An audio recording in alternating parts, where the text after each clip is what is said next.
Hello and welcome to Mediamade, the show in which we year by year explore the movies, music, and TV that most invaded our lives. I am your host, a murderer of love, Rod, and I am joined by the Endolka Park, Jess. And we have a special guest. Who are you?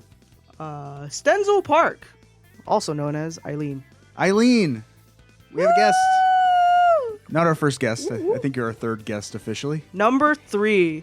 Yeah. Oh, wait, no, third's the worst. No. I mean, technically she had oh, no, that's on a dark episode. We've never aired that episode about Joy Luck Club. No, but yes. It was so happy. I don't know if you listen to the show, Eileen, but we constantly use nicknames for people, our friend group outside of the show.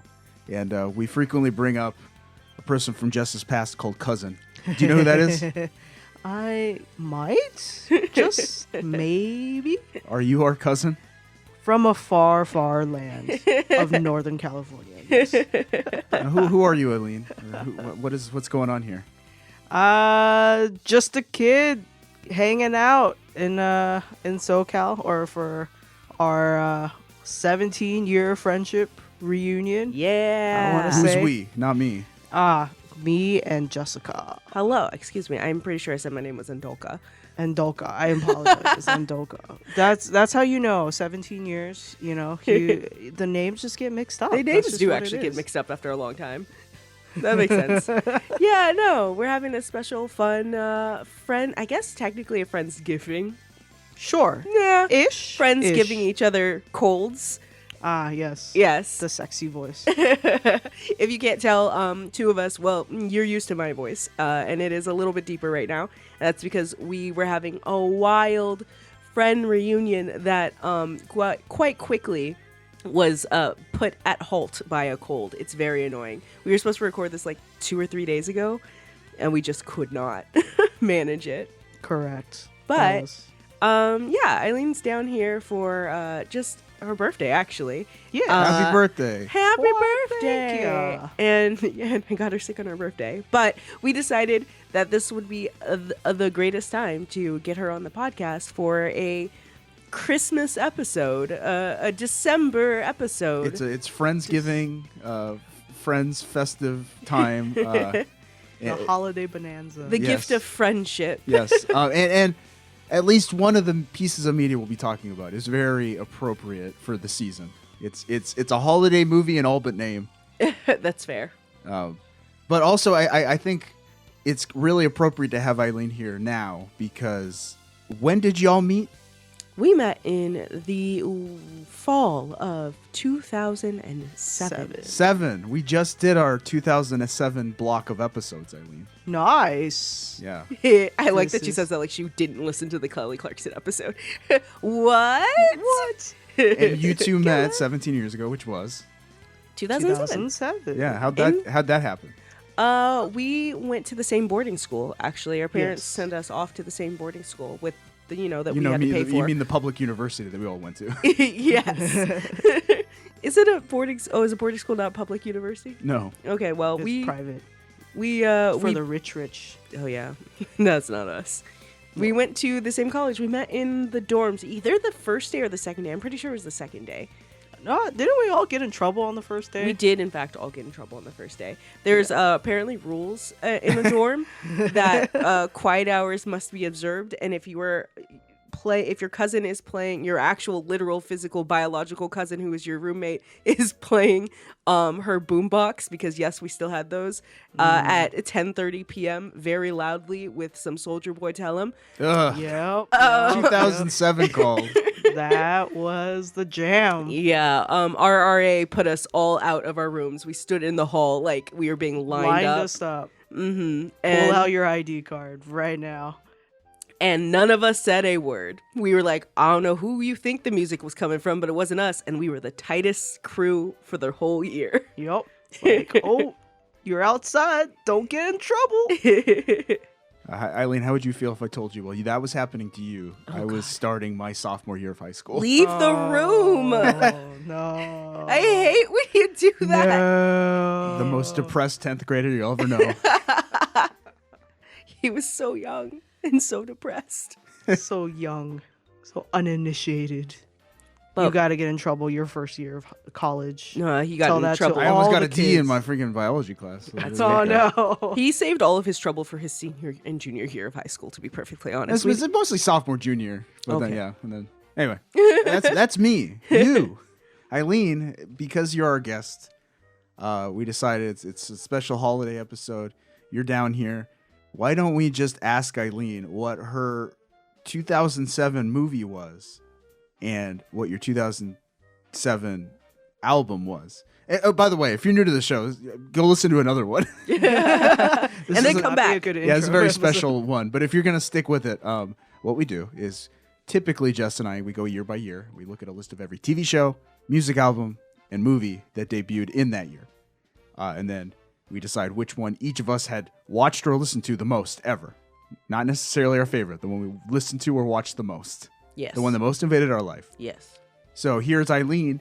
We said, Eileen, do that for your 2007 movie and music album. All right. So the movie. Yeah, is- well, I'll introduce it. Oh, okay. And then, Gotcha. But she's ready to go. So I'm going to She's introduce ready. that movie. We're going to talk movie first and all that. Premiering October 26th, 2007. Written by Pierce Gardner and Peter Hedges. Directed by Peter Hedges. Starring Steve Carell, Alison Pill, Juliette Binoche, Diane Wiest, John Mahoney, and Dane Cook. That is Dan in Real Life. You are a murderer of love! Dan in Real Life. Dan is a murderer in real life. Yes. Eileen, this is your movie of 2007. It is. Oh, is that judgment I'm hearing in your voice, Rodney? I've got thoughts about Dan in Real Life, but I will save that for later. Tell me, Eileen, what is your story with Dan in Real Life? Oh, dear. When'd you meet Dan? I met Dan because of Jessica. Why'd you do this? Hi, folks. I don't know if you remember what my runners-up were. This was one of them. This was one of them. That is, yeah. Well, Why? So- Why were you so easily talked into watching this movie? because Jessica has this weird way of getting people to jump on board with whatever she is watching or listening to. It's kind of my second superpower. Just a bit. It's And a then short months later, second. your friends will complain about how you don't have good taste. Yes. Okay, that is you ruining my cred. I have great taste. You are just telling my friends that I don't, and they're believing you. Don't believe him. My tastes are wonderful. Look at the backlog of this podcast. Any of the things you like, those were me. That was me. I'm looking. I have quite a few silver stars on Stop that board looking over at the there. scoreboard. So yeah. What happened, Eileen? How'd you come across this movie? It was basic. I think we watched it on DVD, to be honest. And she had it on DVD, and she was like, "All right, let's go watch this movie."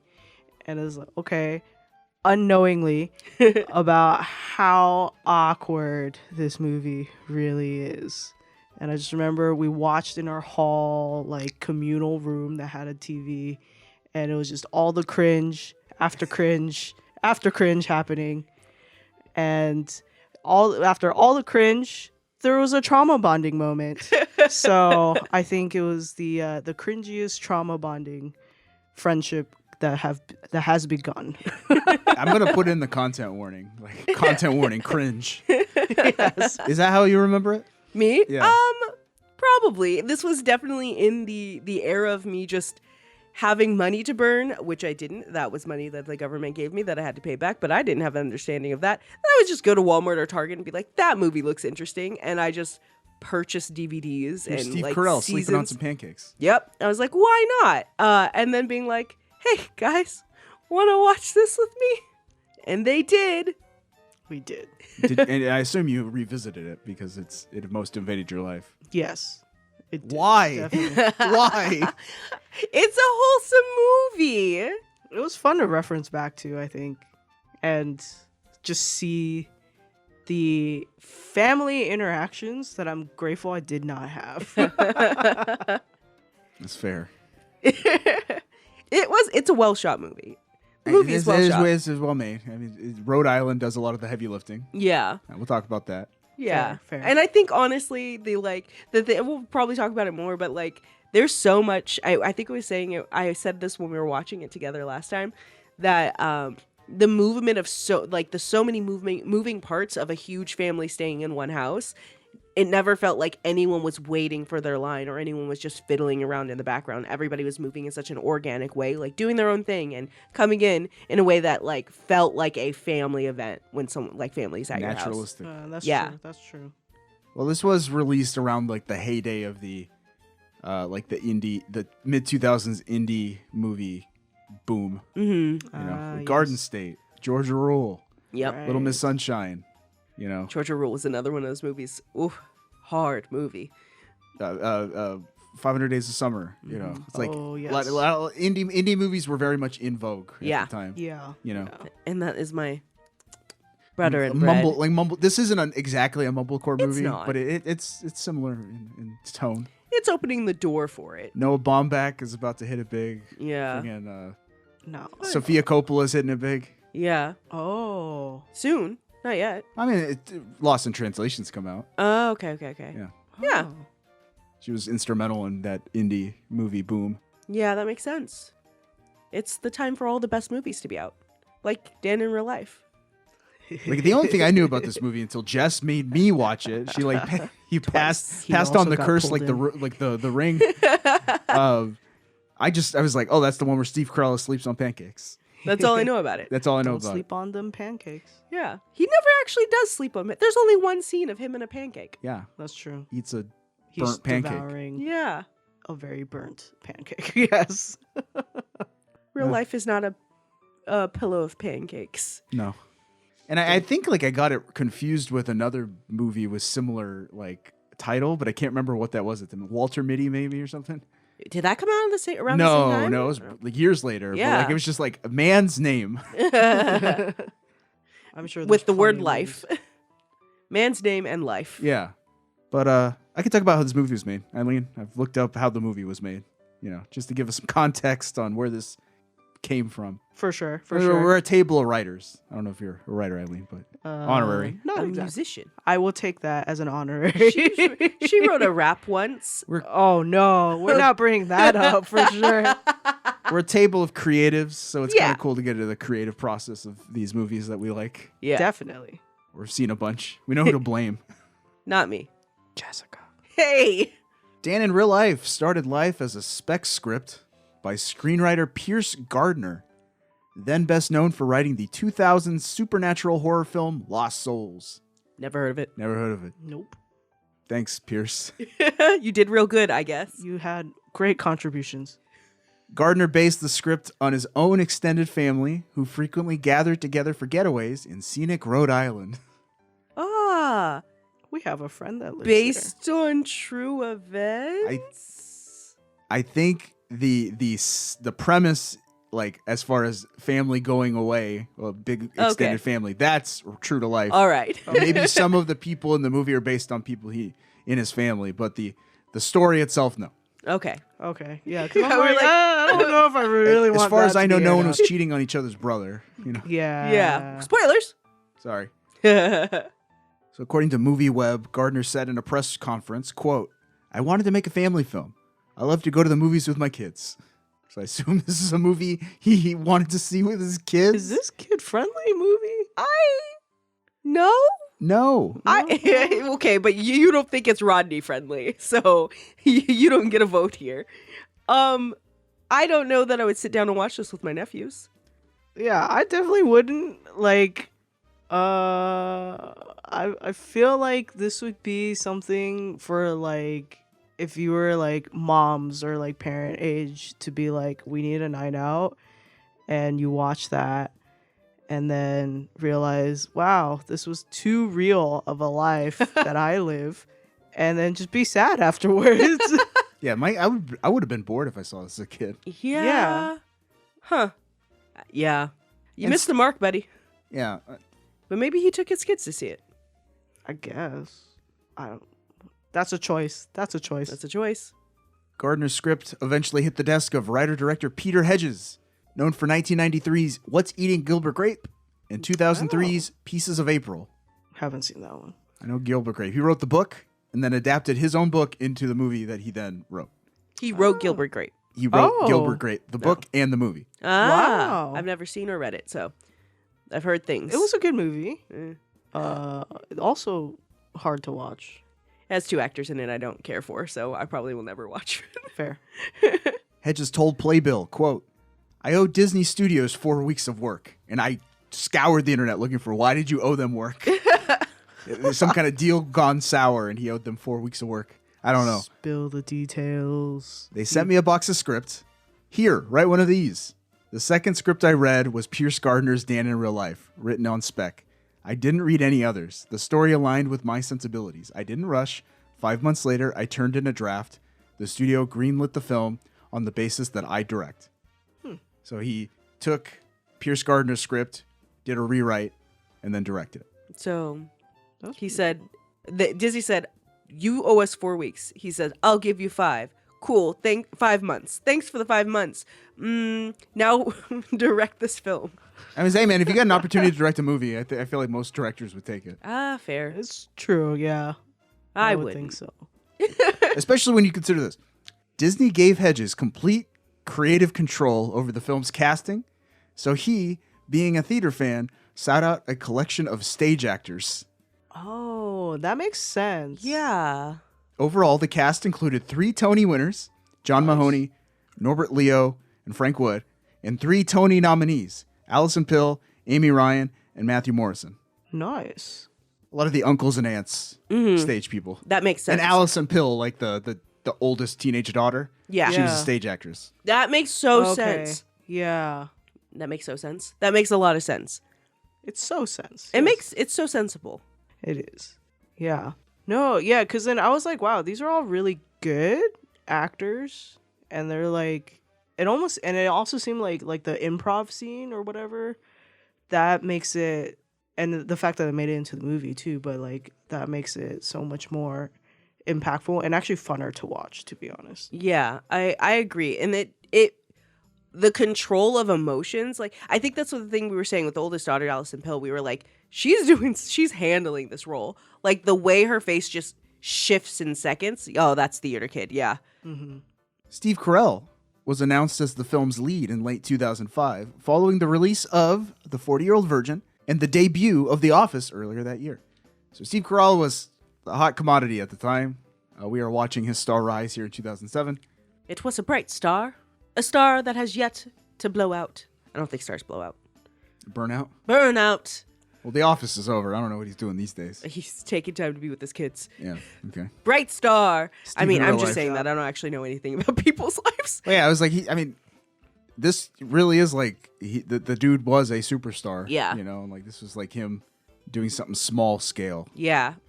Which I really like. I think this is one of the things that I say, like for Steve Carell, like I like every other one of his projects, because he does tend to do things that are like too cringy for me. Like this is borderline. This is probably the only cringy thing that I can handle. Otherwise, I'm like, I can't live here. It makes me uncomfortable. Well, he was big in like the juvenile comedies of that era, the Judd Apatow movies. Like He was only in one though. He's coming off Anchorman and 40-Year-Old Virgin. Yeah, two Yeah, movies I have yeah. not seen. Yeah, I couldn't sit through those. Yeah. It was difficult. I was like, no, thank you. Those are not for me. But I think he's in his like quote unquote silver fox era now. I remember reading an article within the last handful of years where people were like, Steve Carell aged well. He's much more attractive with his silver fox era. I mean, gray looks great on everyone. Take your word for it.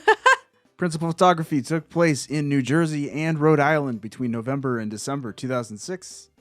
That's why this movie has a very holiday feel. Thanksgiving, Christmassy. Yeah, agreed. Definitely. Fall weather. Quote from Hedges. In the original script, the gathering occurs between Christmas and New Year's. Explicitly. Huh. But I wanted to shoot in the fall. I wanted to be outdoors instead of in. We shot the film in Rhode Island, a 9-week shoot, 45 days. I didn't want to build a house and shoot it on a sound stage. We found an exquisite location. The house becomes a character. It's not necessarily something the audience is aware of, but I think an audience feels when you're in somewhere real.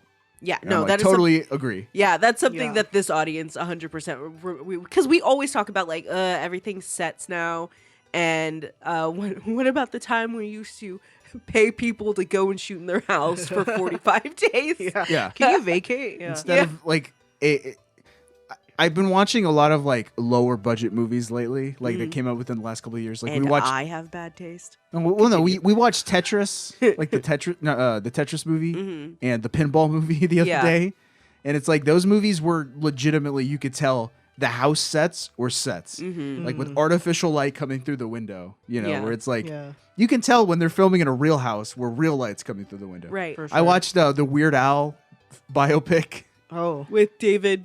No, with Harry Potter. Daniel Daniel Radcliffe. Radcliffe. And that movie was funny, but all the indoor sets were fake. Ah. And I could tell. It bothers me. Yeah. I mean, it doesn't bother me so much, but like, it's very obvious. Like you're saying, it's very obvious when they're in a real space that you have to work around. Yeah. And it gives a lot more life to it. Like, there's a family living in here, and there was no way anyone was going to build that washer machine. That was very specific to this house. It just made me think, like, all the filming equipment, they had to shove that in there in a very well-lived house. Yes. Yeah. Like, that's also skill for sure. Yeah. And of course, they filmed a lot of outdoor scenes in beautiful Rhode Island. It's very, like, that's the thing. It's like you want to, I think we said the same thing when we watched Stardust. We watched Stardust. That was her 2007 movie. Yes. You can listen to that, by the way, out there. Plugs. And they filmed in Iceland and like Wales or whatever, or Scotland. And it's like, wow, yeah, you just like film in a beautiful place, and it does a lot to help with like the production value of your movie. Yeah. Definitely. It's like, yeah, you have to lug all that equipment out there, and you have to, pay your staff to live in Rhode Island for a month. But like, it really adds a lot of texture to the movie. Agreed. And gosh dang it, Rhode Island is beautiful. That's really where we're is. going for our next trip. We drove through Rhode Island. We you did and drive me. through Island. We drove from New York to Boston. We drove through America's gated community, Rhode Island, or it was like America's like retirement home or something, retirement community. We have friends that live out there. No offense. Yeah, it was very nice. Did we stop and eat in Rhode Island? No, or we was stopped that in Connecticut. Connecticut. Same, We passed so many states to get through. Rhode Island. I was told like slow down in Rhode Island. They will pull you over, They will. and that's what happens to Dan Yeah. in real life. Yep. Multiple times. By the Glee coach. Yeah. Mr. Shoe. I added this one in because it's just interesting, as a little production detail. Dan in Real Life was produced by Disney's Touchstone Pictures label. Touchstone Films were historically distributed by Disney's Buena Vista brand, but in April 2007, Disney dissolved the brand in favor of Walt Disney Studios Motion Pictures. Dan in Real Life was therefore the first Touchstone film to be distributed by the new brand. Dan's this a is Disney movie. This is a Disney movie. Dan's a Disney princess. Love it. I'm sorry. If anyone's a Disney princess, it's his youngest daughter. Yes. She was so cute. But I'm just saying, like That's that's a historical fact that you can attribute to Dan in real life. That's really funny. That is fun. Yeah, because when you were saying Disney at first, I was like, it's a Disney movie? Sure is. And I was like, oh, that's good to know. I guess you could take your kids to this. It's a Disney film. Bad Therefore, idea. it is for children. It's like when people are like, oh, comic book characters. Yeah, we'll take our kids to see Deadpool. No! Don't take your kids to see Deadpool. Wait, that's all I got on how Dan was made. You gotta talk about you defend yourself. Defend yourself. Why would you choose this, Eileen? I Not mean- me. I didn't choose it. I chose Stardust. I feel like choosing films like this is not necessarily because they're great. It is because they've just had a lasting impact. That's what happens. That's what our show has taught us for sure. But we need to talk about the plot. We need to introduce these people. So we got Dan and the family. So, the plan. The plan. Kara, Dad's about to reveal the plan. I'll pack up the car, pick you up right after school, and then we'll drive straight through. Sounds good. Does not. What now?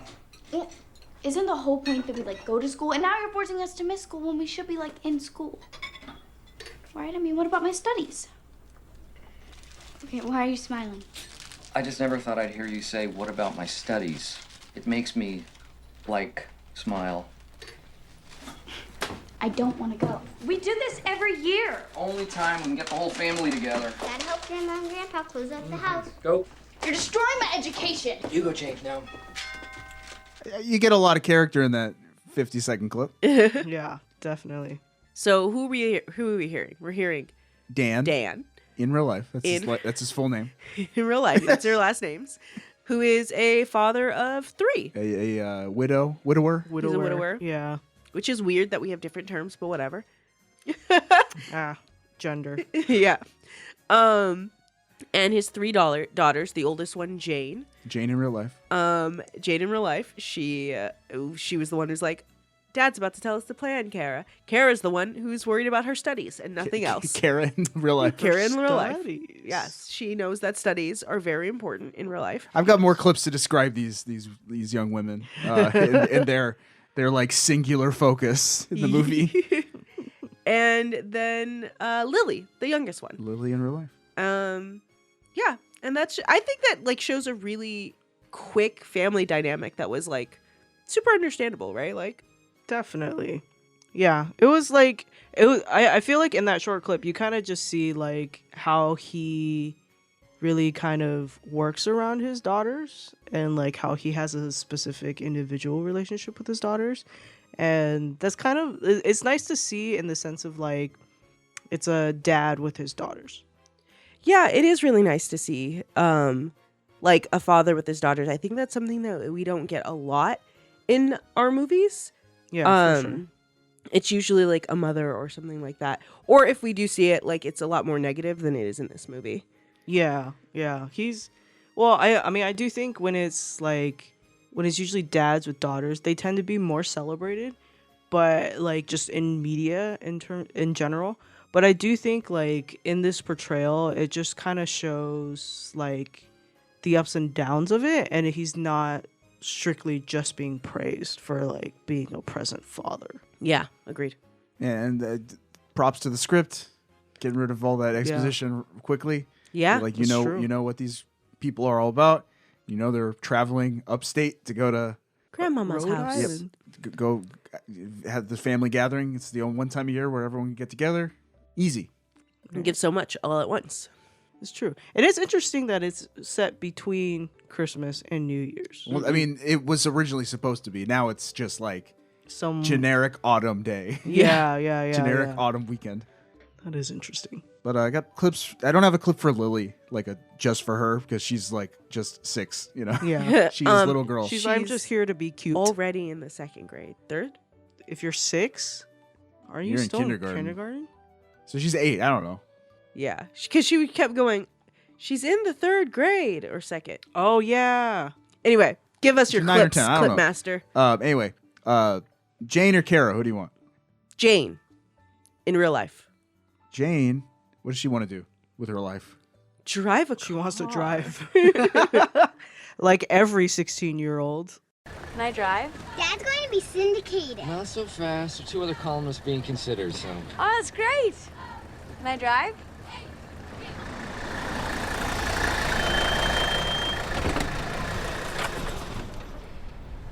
Look, you're a fine driver.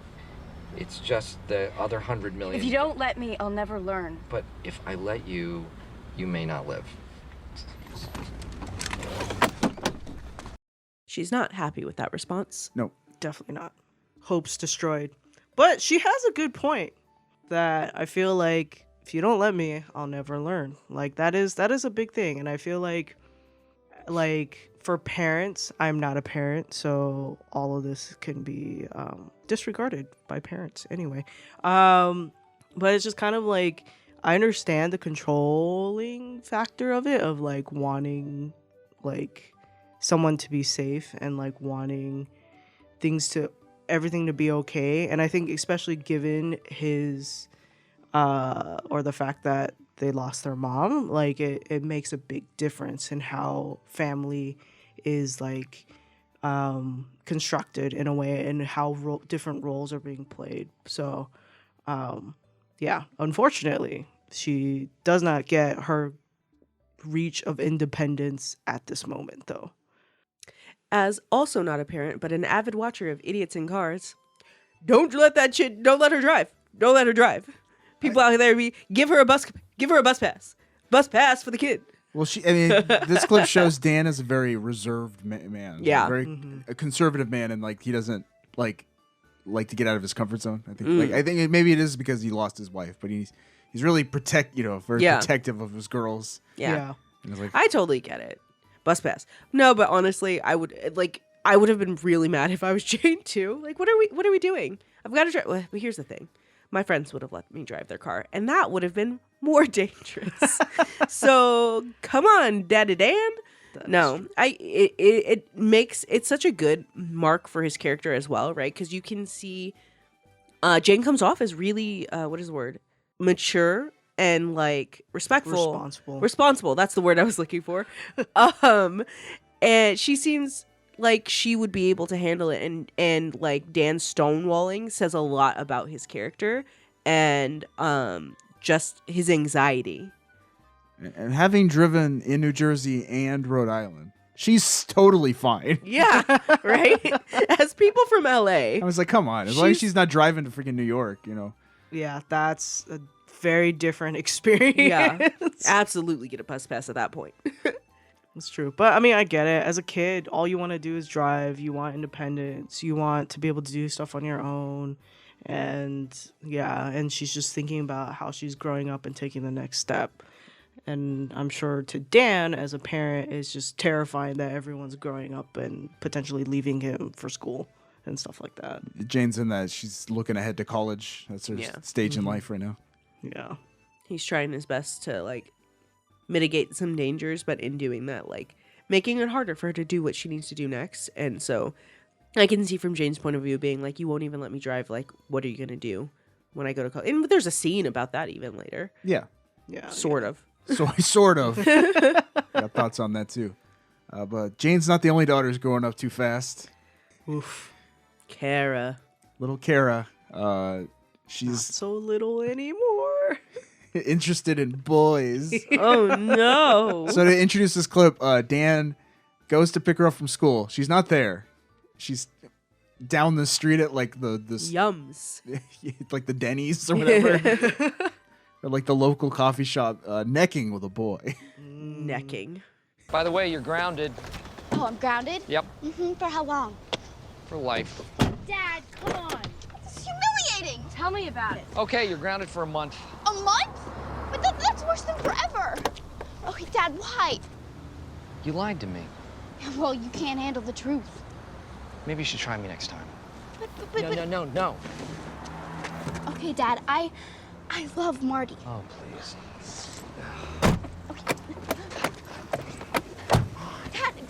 Dad, stop. Okay, just listen. I didn't know right away. It took me a while. What's a while?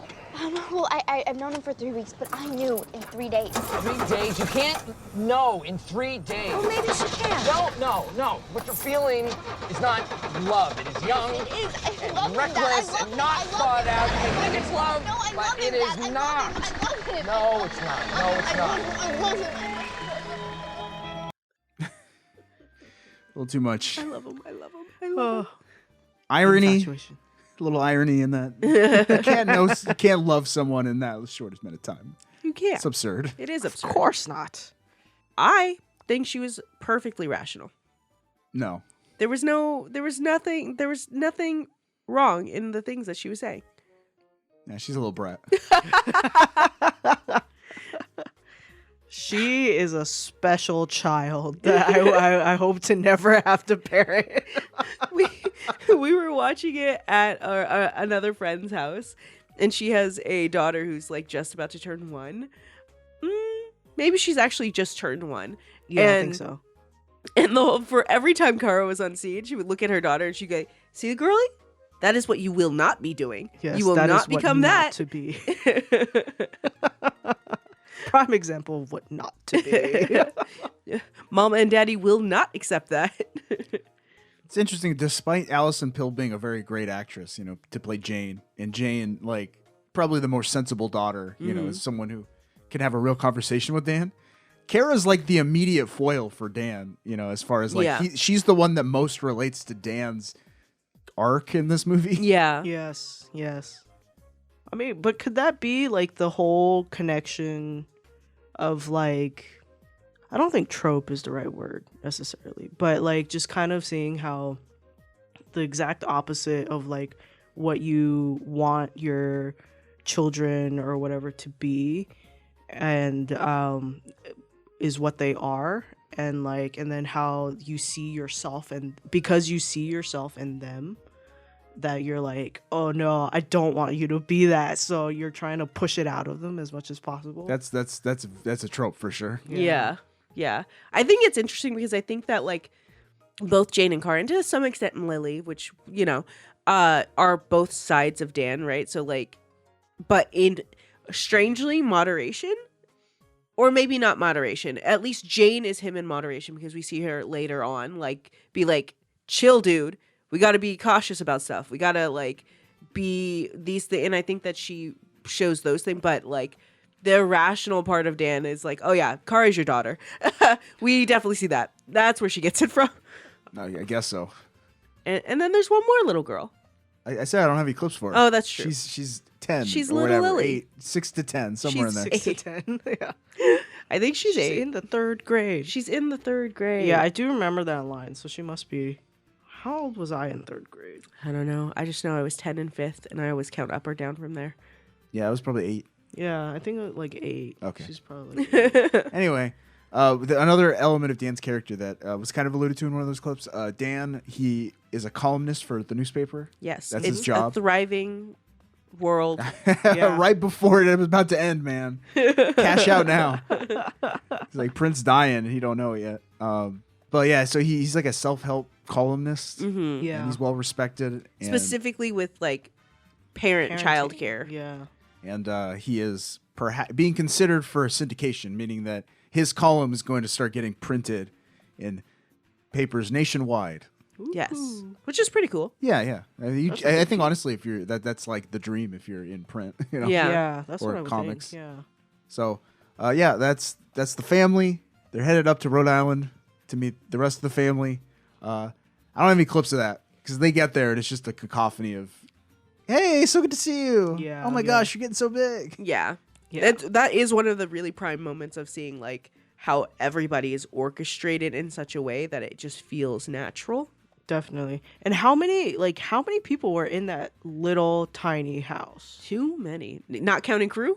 Dan and the 4, or Dan and the girls. That's So 4. that's 4. The real life family of 4.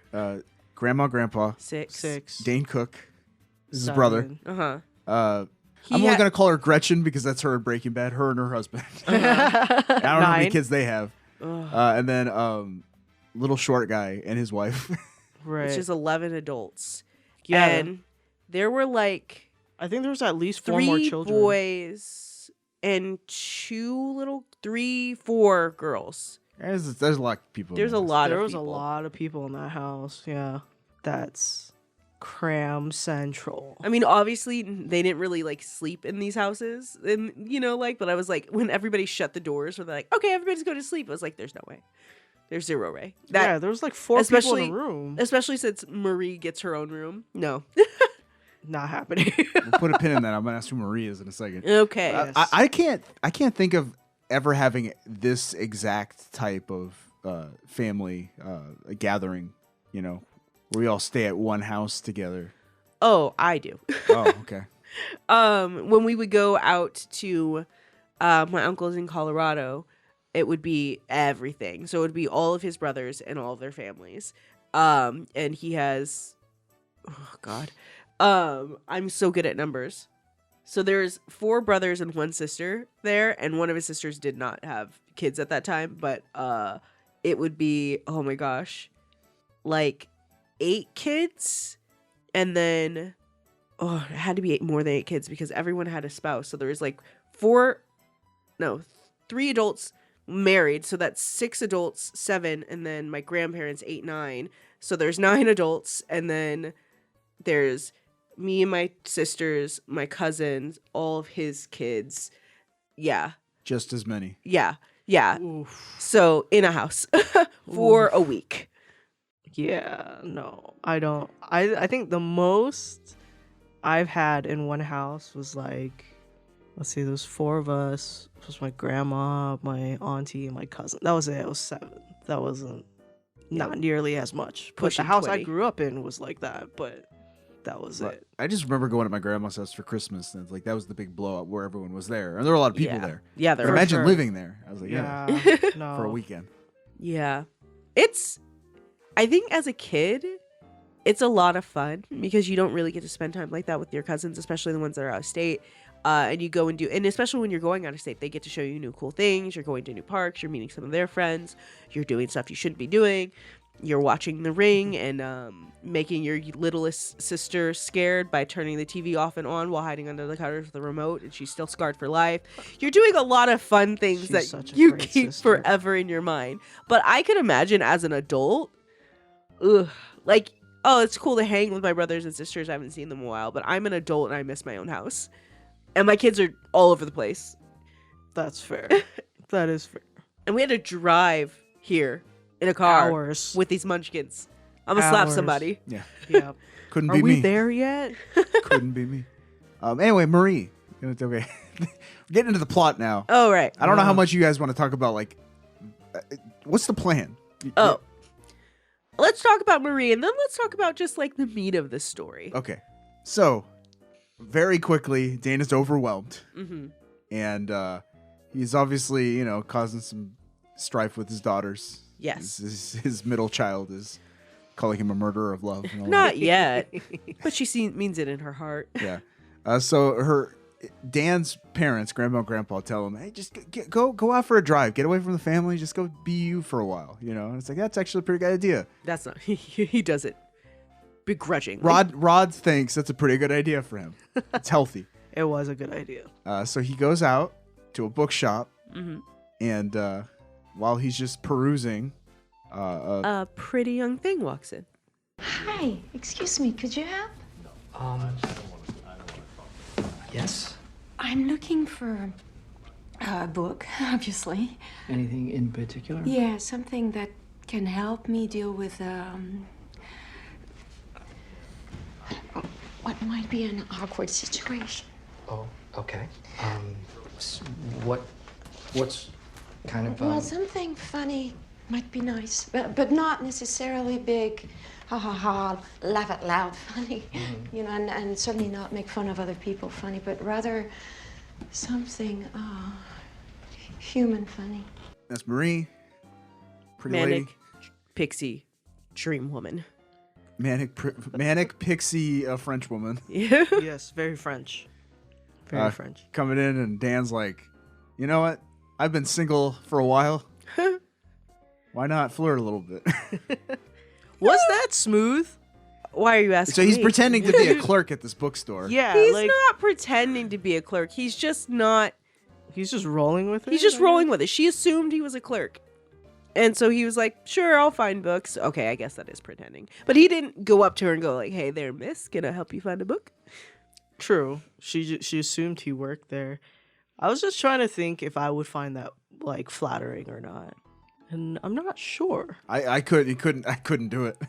I'd be so awkward. Yeah. Like He I he don't did get really awkward at the end though. That's for sure. When he got busted, I essentially. think I have that. Well, I would say that nothing rivals the romance of fish life. I'd be honest. I just walked around and I just grabbed stuff. I just grabbed whatever I could So, grab. ma'am, you were looking for? So I'm sorry. I want them all. These are just suggestions. No, I- and I- you'll make sure he gets the commission for this. He doesn't work here. Well, you should. You are smooth. Actually, no, I'm not smooth. I'm Dan. Sorry. Marie. She's into it. Yeah, She is. It because did she's work. manic and pixie and dream girl. I would not. The best way to do that, I'd be like, "Hey, can you help me?" He's like, "I don't actually work here, but I come here a lot. I can. What are you looking for?" That would have been better. Fair for yes, me. Yes, that would have been more upfront. Yes. But it works on her, which makes sense because she's a little weird. 2007 is like the heyday of like the manic pixie dream girl. 'Cause I think, Yeah. like, 500 Days of Summer and Eternal Sunshine of Spotless Mind. Yeah. Yeah, that's true. Yeah. Where you're just like, what are the choices that you're making? Why? Go with the flow. But yeah, he picks her up. They go out for They have coffee together. coffee and a ginormous muffin. That was a very big muffin. And then he overshares. By a lot. So you're telling me that you're one of those widowers with 3 daughters who preys on unsuspecting women in bookstores? It seems that would be me. Been there. Really? No, it seems that it's been seriously hard. No. No, we're okay now. We're really okay. You don't have to smile.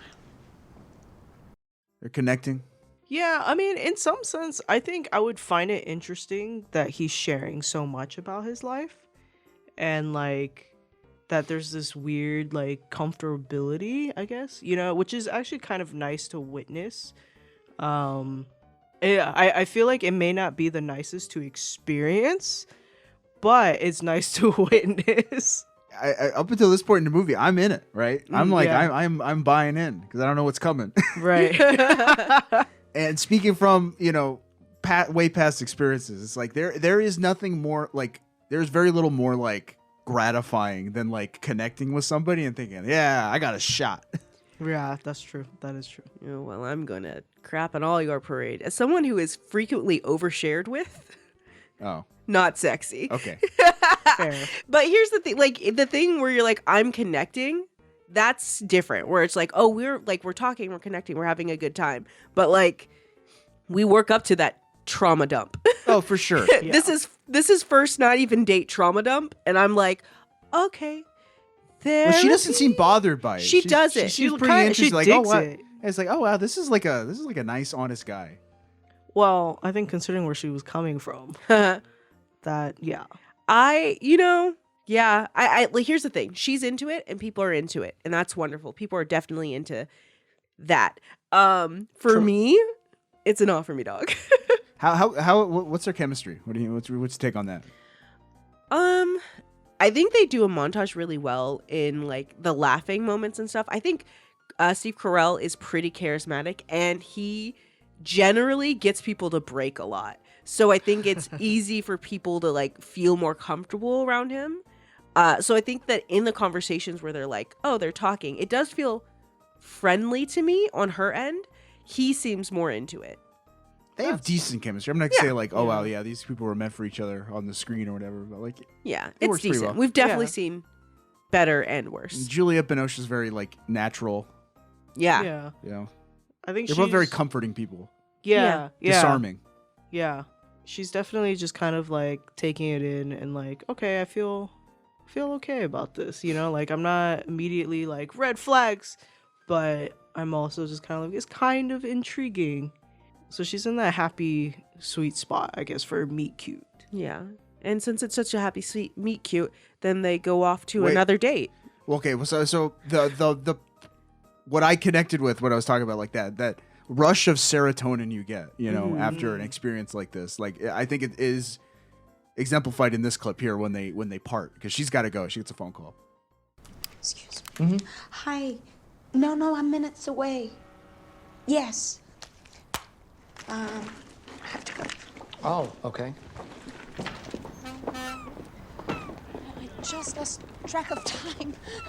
I wish we could keep talking. Well, it was nice and a bit unusual meeting you. Maybe I can call you sometime? Oh, that might be awkward. Because you're in a relationship? Yes, a new one. Something I would have found out if I hadn't been doing all the talking. That's true. But it's not exactly fair, is it? You know all about me, and I know nothing about you. I don't want to go through the rest of my life wondering about the woman in the bookstore who let me do all the talking. All we'd be is two people finishing a conversation. Okay. No harm in that.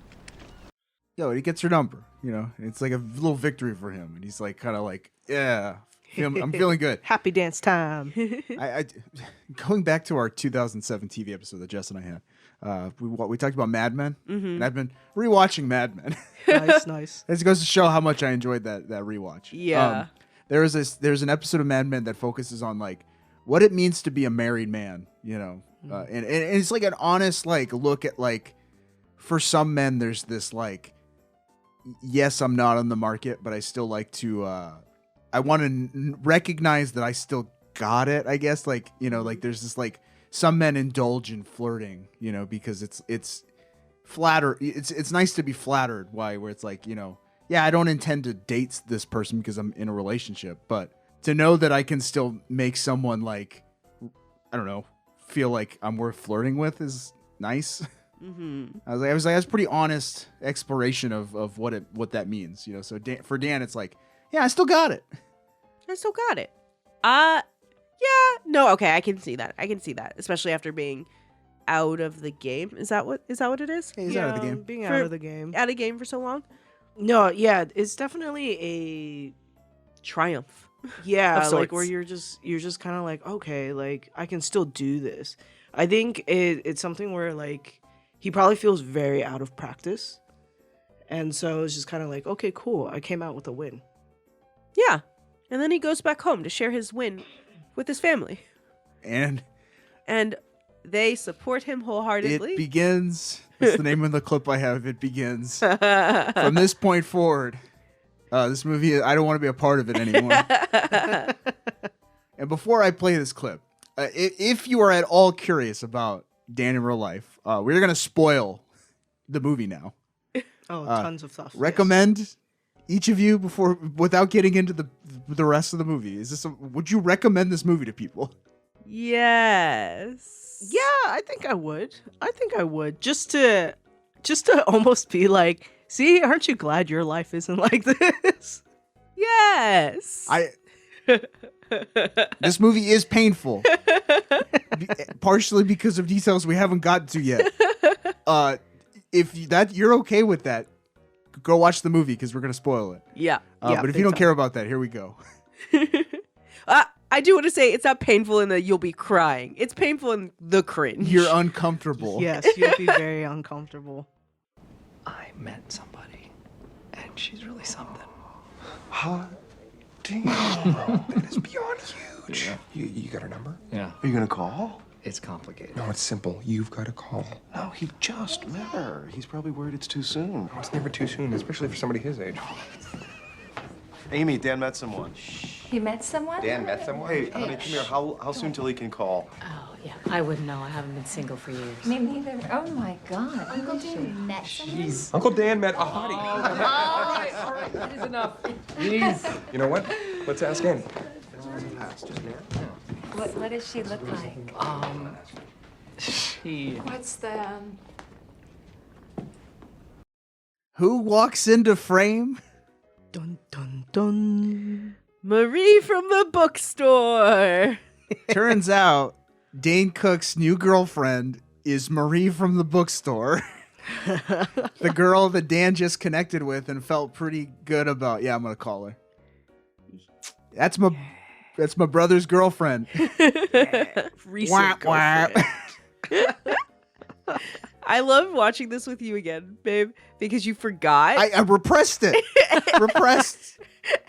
And the reaction of the no, jumping off the couch. I'm sorry if I peeked. And just covering your head like, why? This movie made me say out loud many times, I just want to die. I just want to be away from this. As you were getting clips, you would text me and you're like, I just want to die. It's not that. Here's the thing. Oh, it's hard. It's a hard watch. I want to tell you, like, for me and you, this is such a hard watch. When I was watching it with Cousin and Smooth Jazz, they were like, this is not that bad. This is not as cringy as you were making it sound out to be. They were not as phenomenally moved as we were. If this happened to me, sorry, Eileen, I'm gonna cut you off. If this happened to me, I would leave. Like, if I was not already out the door, the second she walks out, like, I would walk upstairs to Dad, like to Grandpa, and like, you need to keep this really discreet. But the woman I met at the bookstore that had a connection, that's Dane Cook's girlfriend. You need to cover for me. I'll pick the daughters up in 3 days. I gotta go home. Like, I need to be out of this house. Can you cover for me? Tell them I have a meeting, whatever it takes. They can stay. I just need to go. No, that's fair. That is fair. I just feel like we just had a more dissociative watch of it, where it's like, I'm glad it's not me, so I'm just gonna enjoy this for what it is, because it ain't me. But if it was me, definitely be like, what is this? I will say, Smooth Jazz, as soon as Marie walked in, her whole mouth fell open. Yes, and that was the best. Solid 30 seconds, she's like, wait, that's not, is it? Wait, what? Wait. Yeah, it was great. Our friend Jake, he's got a poor stomach for the cringe. You know, this is not a movie I would recommend to him. He would die. That's fair. I mean, if you wanted to torture him, you could. This is like the cringiest I can handle. Anything else, I'm like, nope, I will peace out. I'm not watching it. But this movie's a little bit hard it's a little bit difficult because just a little. Just a little, because the choices the character makes are different than we would. Where we're like, this is an uncomfortable. That's why I think it's so hard for us, because it's like, this is an uncomfortable situation. Logic dictates that you will not do this thing. Why are you doing that thing? There are so many other options that you could have done. Like leave. like leave immediately. Why are we doing this? And that's what makes it hard. Yeah. This is my brother, Dan, and he needs your advice. He met some hottie downtown, and she's a little shell-shocked. Yeah, wouldn't you be? Mitch neglects to mention that in their little weekend away, she's going to meet our entire family. I didn't want to scare her off. Let's go, everybody. Let's go. Congratulations. So, Annie? It's Anne-Marie. Mitch calls me Annie, but I'm Marie everywhere else. Yeah, I have two Marys and Martha in my exercise class, so I didn't want to confuse people. No, that would be not good. I prefer Marie. You know, you shouldn't take a new girlfriend to meet the family as a surprise. Correct. To the girlfriend. I would be so upset. There's a lot of thing Mitch does that's bad. Yeah. Very. Speaking of people at the height of their power, forget Dane Cook. He's never been more popular than this moment. You know? Yeah. Oh, yeah. That's true. Like, we're coming off freaking Superstore or whatever that movie was called. 10 items or less or something. Something like Employee He of works the at Month. Costco. I think it was Employee of the Month. That's it. Yeah. Yes. Because I was like, Superstore is a TV show. Yeah. Yeah. And it's interesting in this one scene, you definitely see a lot into their relationship, whereas like he calls her by a different name. Mm-hmm. He's just kind of like, yeah, I'm gonna spring this on you and not prepare you, and just be like, I guess typical frat bro kind of vibe, you know, kind of thing.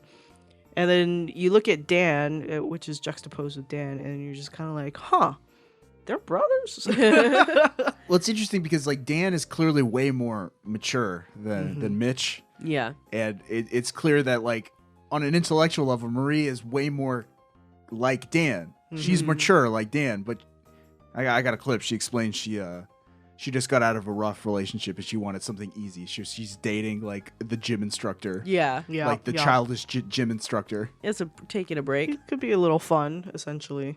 And that's the extent of her feelings. There's something I remember that we talked about doing that I forgot to do. I'm going to do it on the fly. Am I the a-hole for being attracted to my brother's girlfriend? Am I the... Oh, yeah, that's right. We forgot to do that. This whole movie is just like... It's just like... You could take things from characters' point of view and just write them on a Reddit post. Like, true off my chest. Like, Am I the a-hole for kissing my brother's girlfriend? At our family cabin. Yeah. Am I the a-hole for ditching my daughters to go on a date with my brother's girlfriend? Hear me out. They just broke up 2 minutes ago. Yeah. Am I the a-hole for convincing my brother's girlfriend to break up with him to be with me? Am I the a-hole for staying at my boyfriend's house with his whole family when I'm kind of into his brother? But in my defense, I didn't know he was his brother at the time. Am I the a-hole for quoting quoting my brother's book to pick up chicks. Yes. Oh, I kind of forgot about that. There's a lot going on. There's a There lot. is. Oh man. But back to the immediate aftermath of this horrible revelation. Marie and Dan, while the family's playing hide and seek in this tiny house, they try to have like an adult like, what are we gonna do? If I had known, I would have never, not my brother's girlfriend. No, of course not. And for the record, I never called you a hottie. Hey, this is the bay, and we're right there. I see. So what should we do? It's kind of funny. Maybe we should just tell everyone. No. We didn't do anything wrong. It was sweet. Oh, good. How'd you get to know each other? Yeah, just showing her where we are on the map. I mean, do you think that would have been a good plan? I'm with Dan. That absolutely not. In fact, I need to leave. I'll see myself. If you're out. not leaving, I'm leaving. I think it would be so. I don't know. Like, as the girl, like, what is the funny thing? Like, hey, actually, Mitch, I was late because I was freaking out because you sprung a family trip on me. So I was at a bookstore and I ran into Dan and he helped me calm down. We talked for a long time. Your brother's pretty cool. If the three at some point Dan tries to talk to Mitch, I think I have that. Like he tries to confront Mitch about this and come clean, but Mitch is like he's In La La manic Land. pixie dream man. I'm sorry. It's way out of line. No, you're never out of line. You're my brother. No, I think you'll Listen, understand bro, when I there's tell nothing you that you could say or do that would upset me. the woman I met Can I just say at the one thing? bookstore. When you were talking about my other girls, I realized something. What I feel for Marie is different. You know that feeling in your Heart. Yeah. When your heart is just pounding. And Like it's actually outside your ribs. yes. Exposed, vulnerable. Yeah. Feel wonderful and awful and heartsick and alive all at the same time. Yes. Yeah, what do we call that? Love. So Dan's being a good brother, I think. It's like I gotta protect this young man, this young boy, this childish young grown man. It's the first time he's felt love. Yeah. I mean, like, the dynamic between the two brothers, like, you definitely know who's older, who's younger. But it is just kind of like, I feel like if I was Dan in this situation, If you were Dan in real life. Yeah, Dan in real life. That it would just be like, okay, maybe I could just grit it down and, like, not say anything. And just be like, we'll just get through this weekend. It'll be fine. We'll be out of here in 3 days, counting down the minutes kind of thing.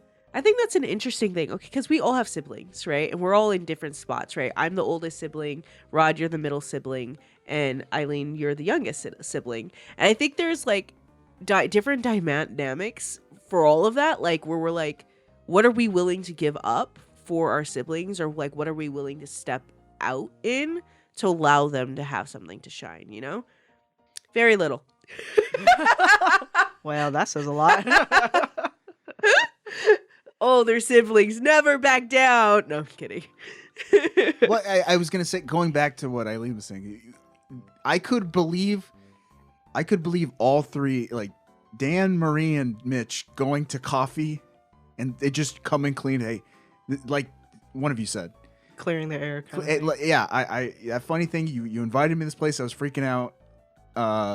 So I got away for a second, and then I met Dan, and it was kind of funny. Yeah. Then Dan it would was into me. Then it would have been a little. I think things would have been better, but I think maybe Mitch is not emotionally mature enough to at least like understand. I don't know. Yeah. I mean, Dan doesn't give him credit. Mitch isn't a good guy. And Mitch is also, yeah. Mitch isn't a good guy. Which, you know, there's a whole song that he does later. And I'm like, yeah, you suck, dude. Just a bit. Yeah.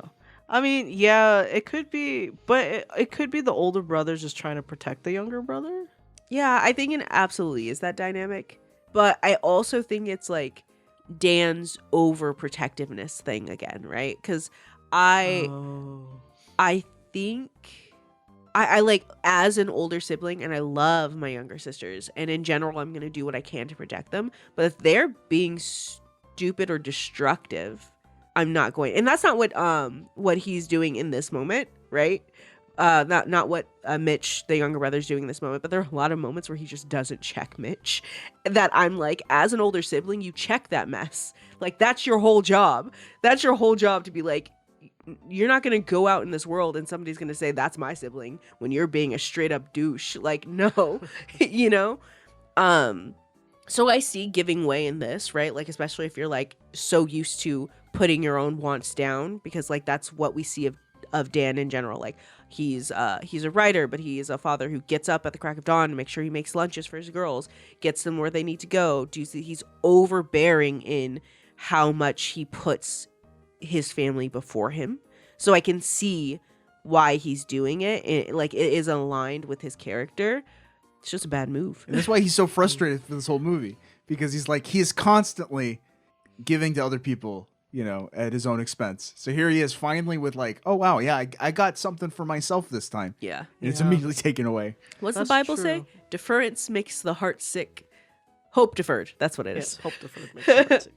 Anyway, Marie and Dan, they come up with some like ground rules real quick, and that sets up the whole rest of the movie, where Dan is blue-balled for 40 minutes. Mitch is a great guy. He is. He's fun and funny.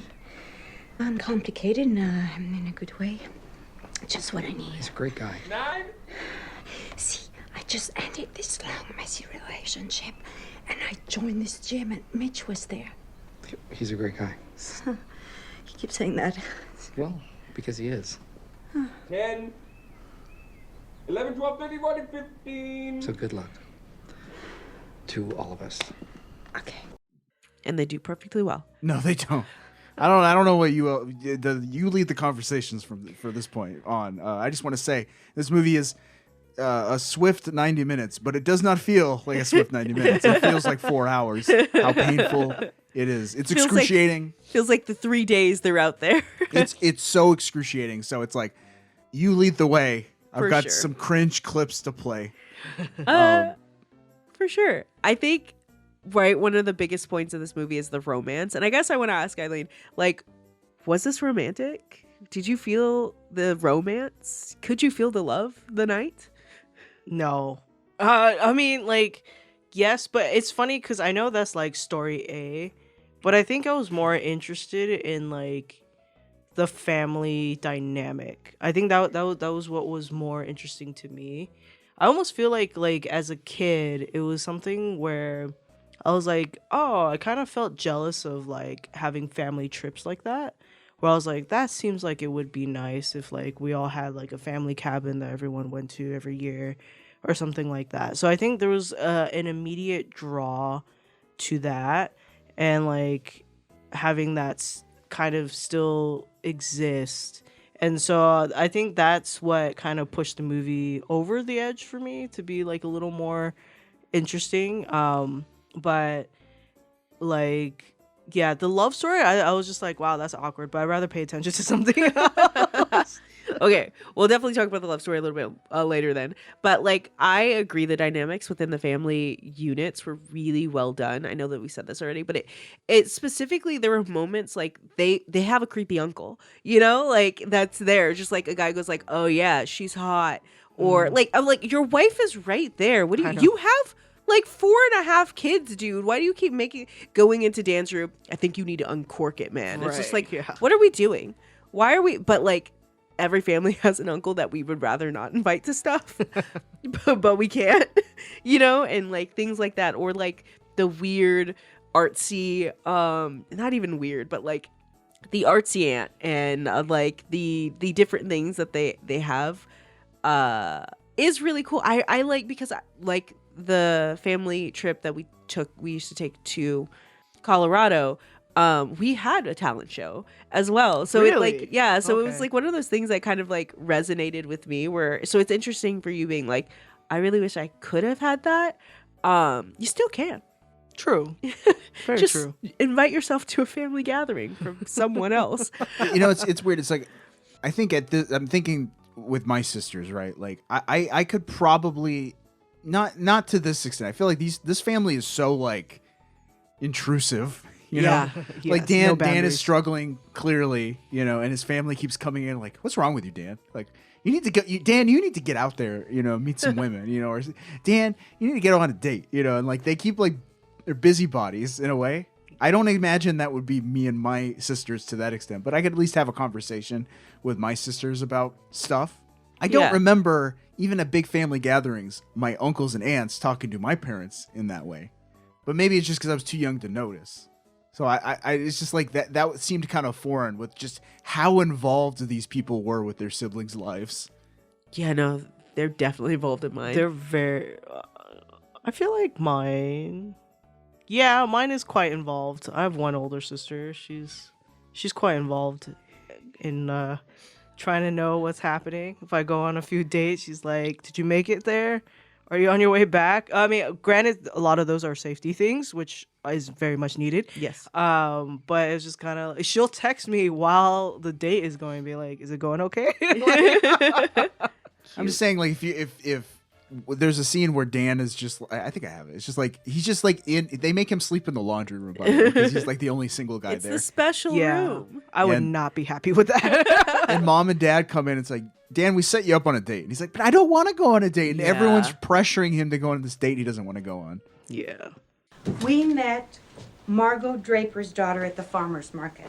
Who? And she asked all about you. Yeah, you see, Danny, you gotta, have a little fun. Which means that Ruthie Draper is gonna pick you up at 6 Mom. o'clock and you're gonna have drinks. I don't even remember. You're gonna go on a date. No, I'm not going on a date, Mom. Yes, honey, it's time. No. Ruthie, pig-faced Draper, Mom, Dad. Mitch, give me a told. Not pig-faced Draper. I'm sorry. That is downright cruel. Nothing cruel about it. What Mom, I don't even remember Ruthie pig-faced Draper. I don't want to go. I don't want to go with the pig face. So they're like infantilizing him, and every member of the family just starts coming into the laundry room and pressuring him to go on this date. Yep.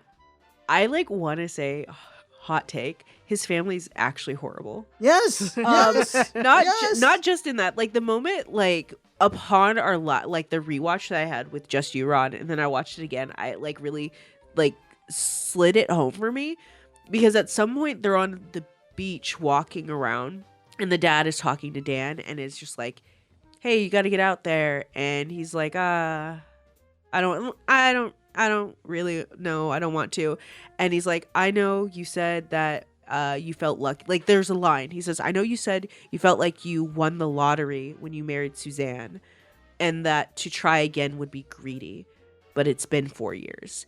And like, I was like, you don't get to tell somebody how long they get to mourn, right? Like you don't, especially over their significant other who they have multiple children over with, and then to follow that up with, yeah, you know, I feel like they took an opening of him quietly telling one person in the family, like, oh, I kind of met someone and it was a good feeling, you know, as, all right, he's ready. We're going to push him out. We're going to let these things. And I think they are like so pushy. You're right. And the word you use where they're just invasive, right? And it's just, does Dan need therapy? Yes. Does he need to like loosen the reins with his daughters? Absolutely.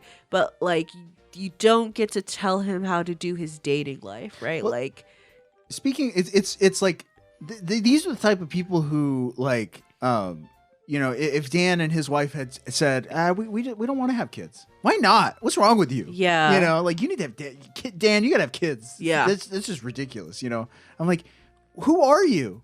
Yeah, it does feel very much like there is a way to be doing this. So you have to do it this way, which is so annoying. Yeah, and it's the same thing here. It's like, Dan, you've been single too long. What's wrong with you? Like, leave him alone.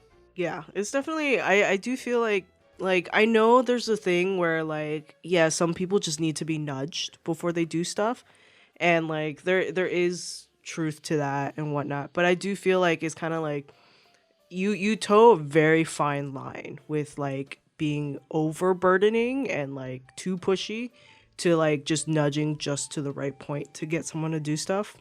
But it's like it feels like with all of them dogpiling onto him, it's just way too extra. Yeah. That's why it was like it's better for him to just get out of his house. Yeah. Yeah, for sure. Very true. That would have been the wise decision. It would have been. Rodney's like, yes, we could have had the end of the movie. I think especially following up, like the scene that follows it is the scene that we're pretty sure is mostly improv, because when we're watching it with subtitles, it's the only part that doesn't have subtitles. And it's when they're waiting, because he's caved and he's going on this date, and they continue to call this girl Ruthie Pigface Draper, which is definitely something she was mocked for in 100%. elementary, middle school, and high school. Something that's followed her along forever. And the parents hooked her up on a date and then are not stopping their kids from literally singing a song about a pig-faced girl, like with piano accompaniment, with the children present, with the children and laughing at the laughing, jokes. right? I was like, there are girls right now in this room that are of an age that are 100% being bullied at school for things that are your fault because you gave them your genes, and you're just going to go ahead and perpetuate this, like, oh, it's fine if you can make it funny, it's fine if you're being bullied, or if you turn this around and bully it to somebody else. It's like it starts to pile on top where it's like, actually this family's kind of trash, so you should just cheat on your brothers with his girlfriend. Like, and Mitch came up with that pig face name and spread it all around school. Probably. Yep. And turns out the pig-faced Draper is actually a beautiful Emily Blunt. Yeah. Psych. Yeah, right? Like, and then all of a sudden, we stop because now she's hot and fake British. I mean, fake American. Fake American. Real British, fake American. Yeah, she got a decent accent. Yeah, it was fine. And then, like, I don't know, man. It was even more of the, like, oh, okay. And now it's like, oh, hey, Dan, did you do the thing? Woohoo. Ugh, yeah, it got more and more, like, toxic the more I was like, actually, get your kids out of here for 3 days. Let's not stay around these people. Yeah. Which, made sense. Yeah, no. But the family dynamic is interesting. So that's the thing. You're being like, oh, I really would like to have a family thing. And it's like, as kids, you don't see this as much. But I mean, if we go to any family thing as an adult now, we're like playing a war of nerves. Like, who's not talking to who currently? Are we apologizing for what happened last October? Like, oh, no. Are we? or it's like you have to debrief. Like a week later, you start remembering, hey, remember that thing that happened at the wedding? It turns out that Uncle X was like really upset with this for this reason and doesn't want to hang out, doesn't want to talk to the family anymore. And you're like, what? Are we not adults? No. Adults are the biggest kids. You know what? I think adulthood is the biggest myth. Because I don't know that I've met an adult. Like, when I'm like, hey, can we act like adults? They're like, that's the sound they make. Yes. And that's an adult. Scooby-Doo. Roro. Oh, man. That's the biggest myth we've been fed. But, like, yeah, right? Like, it's difficult when you have a bunch of family together. Hey, you should just do it once a year for one day. We have a family party once a year on one day, and it's excellent. We eat gumbo. We drink boozy drinks. We have nice sweets that I probably shouldn't eat because I'm pre-diabetic. It's a great time. And you go home before midnight. Fair. Limited time is actually a good thing. Actually. Yeah. That is true. Agreed. That is very, very true. Right. I got very loud. I'm sorry. But all that being said, you can tell this family loves and cares about each other. I think maybe that's the thing. Whereas like you can put everyone, or you could, kind of like, even you treat them like crap, but you still have their back. Like, I feel like that was definitely a thing. I feel like as kids growing up in the late 90s, 2000s, where like that was kind of like a theme, I feel like, in a lot of shows that I've seen or a lot of media that I've taken, where it's just kind of like, you can give each other crap, but you gotta at least have each other's back. So I don't know. Maybe that was also like it. I think now looking back as an adult, like it's kind of like those are some toxic things that maybe should not have been a thing. Yeah. But that was definitely the messaging that I got. Yeah, I think there's a lot of stuff because I think about the kind of theming or messaging that we would get, like blood is blood, no matter what, you know, and being like, no, there are some things that matter, right? Where it's just like, and it's so weird how times and people change. Like the things that were like, this is allowable, but now we're like, no contact is a thing. Low contact is a thing. Like I need to protect my peace, and that. And it used to be like, I need to protect my family, you know? And I think there is definitely something to be said for that. There are my family I do want to protect. I do want to think, but at any point, you know, like any person becomes an enemy to me, you know, like in how they're treating me, how they're acting, how they're treating people around them. Like that is a decision I make on a one-on-one basis. Not that I feel like anything was in this movie was necessarily like cancel worthy. No, they're just being immature. Yeah. No, actually, the whole song, cancel all of them. Okay. But they definitely not respecting respecting Dan's boundaries. Yeah. You know? Like Dan was very clear. I don't want to go in the state. Leave me alone. Yeah. And I would also say, moving the track a little bit to Dan and his kids, right? Like, and talking about the lack of boundaries. And this is seen so little, but there are moments where, like, Jane, the oldest daughter, is like talking to an aunt or something, and you like kind of get in the room, and they're talking about college, and she'll be like, I want to go this place, and then like looks at Dan, and is like, or somewhere closer to home, you know, like, and having those conversations with aunts and uncles, because one, Dan is not ready to hear that she may want to go to a college that's farther from him. But two, like having those conversations with the kids and probably being like, yeah, you should apply. You're so smart, blah, blah, blah. And not going back and talking to your brother being like, hey, like, this is what your kid wants. And you are like, not to tell you how to raise your kid, but like, this is like, you are pushing your child away. Like being like, they are in his life and like pushing him at places he doesn't need to be pushed and like hiding things from him where he needs to be aware of. It feels like, you know? Yeah, that is true. I do feel like it was interesting watching the Jane's dynamic with that, of like trying to figure out, like, as the older sibling and I feel older sibling in a single parent household where it's just kind of like, or maybe not just single parent, but a recently like lost parent household. And like, and just being like, oh, what does this mean for the family? Like, are Dad and Kara gonna like kill each other? Is Lily gonna get completely ignored? You know, if I'm not here to kind of hold down the fort or the foundation. And like, okay, if I go to school just far enough that I don't have to be at home, but can still be close enough to check in, or can I go and actually be like a regular kid and like go explore all the opportunities that are given to me? Can I see the world? Yeah, exactly. And it's like, that's something that we get told often, right? As you're about to enter college or applying to college, go see the world is your oyster, you know, like these are going to be the best years of your life, blah, blah, blah. You should go see whatever, and however much you can.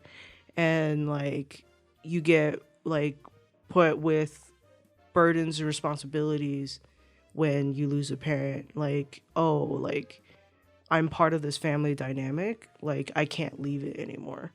Or at least that's a thought that sits in your brain for sure. Yeah.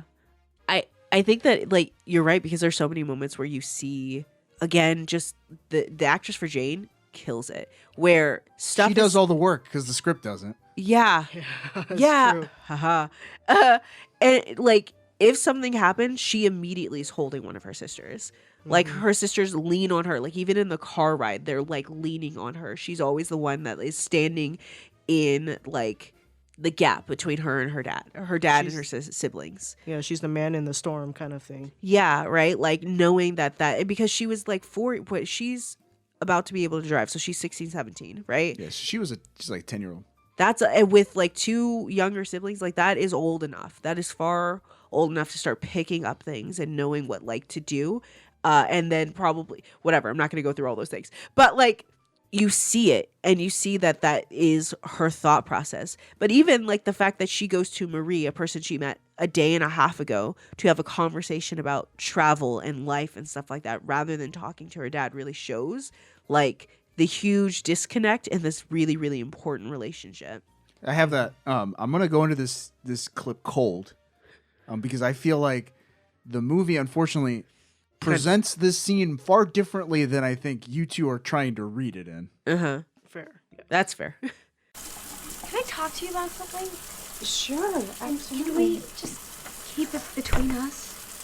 It's just, it was, You were talking about your life last night, you know, the importance of travel and trying new things, you know. And I just started thinking about amazing, all of that, you know, how much, you know, that looks like it's ready. So she's going in here. Marie's taking a bath. So she's in the bathroom trying to, talk about life.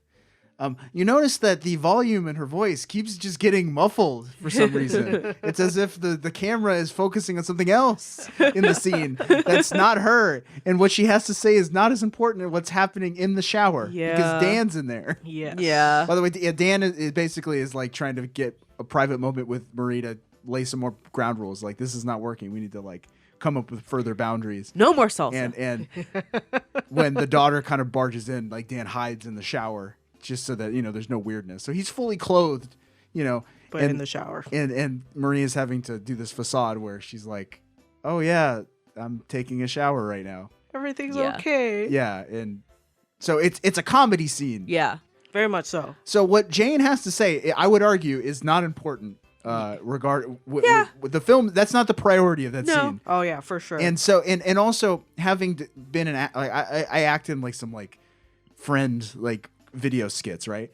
Alison Pill, I believe, was kind of told, here's kind of what your character is saying. Yeah. Just vamp. Yeah. She's just improving. Yeah. It doesn't seem like there were really like lines written for her. Yeah. In that moment, she just like mumbles and just kind of stumbles through what she's trying to say. For sure. Because it's not important. Yeah. In that scene. But it is important. So that I will say that's why I'm like frustrated, because I think the fact that you want to talk about that and explore that theme, you're being shortchanged because the movie is focusing more on this like cringy, black comedy. Right. Yeah. Yeah. About a will they, won't they. Yeah. I think that like the and that is one of the hugest shortcomings of this movie, is that they they cut short so many really, really important moments. Like, because right before he goes into that bathroom, he's crawling like to not be seen by his middle daughter, Kara, and she's on the phone with the guy that Marty, and she literally says out loud, "I miss your taste. I miss the feel of your skin." My 14-year-old daughter is on the phone with a boy saying that she misses him physically, meaning that she has physically touched him.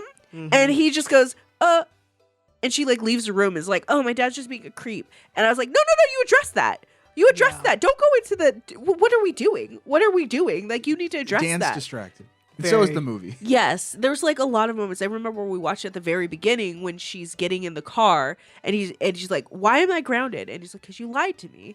And then he pivots to the like, you can't be in love, da-da-da. And you were like, why are you moving past the you lied to me? You don't have to explain anything else to her. Mm-hmm. Right. You lied to me. I don't care if you love him. You lied to me. Well, you couldn't have handled it. You should have tried it. So don't lie to me again. Get in the car. Yeah. He's like really trying to explain himself there, and I was like, no. This is a breach of trust problem, not a Kara doesn't understand love problem. Right. Yeah, it's true, and I think that's what's interesting with like the draw. I think the draw for me in terms of like not the A story being the love story is not the draw. Mm-hmm. I totally said that in a completely jumbled way. But yeah, it's just kind of it is interesting because like in a lot of ways a lot of the like B or C stories do kind of have hit points with the A story, because you see how Dan reacts in those ways. But it's kind of like they could have hit harder with those things to make it a more full circle kind of moment. Yeah. The one thing they shouldn't have done is made the movie any longer. I wanted to spend as little time in this movie as possible. I do not disagree. Yeah. We can go deeper, but I feel like that's, It's a good taste. Yeah. I think that like I think the kids who have listened to this already and haven't watched it, go and give it a watch. There are definitely Continue. things that we are not addressing. I shielded you from the cringiest clips. You should thank Rod. I suffered grabbing clips that I didn't even play. Let's play them. No. Let's talk more. No. I'm Okay, let's protecting you see. kids. What could he have possibly gotten? Did you get the Piggy Draper song? I didn't get the piggy drink. Good. We don't need to give that. What you got? Oh, like the dinner scene? Oh no, I don't want to sit through that. The dinner scene's painful. Oh, definitely not. Jane confronting Dan about why are you flirting with Marie all Okay, of a but I sudden? kind of like that one. We could do that one. We'll play that one, then I'll ask, do you recommend this movie? Okay. Dad, Lily just asked me why you were flirting with Marie. I wasn't flirting. Don't worry, I covered for you. I told her it was nothing. Because it was. Dad, I'm 17, okay? You were so flirting.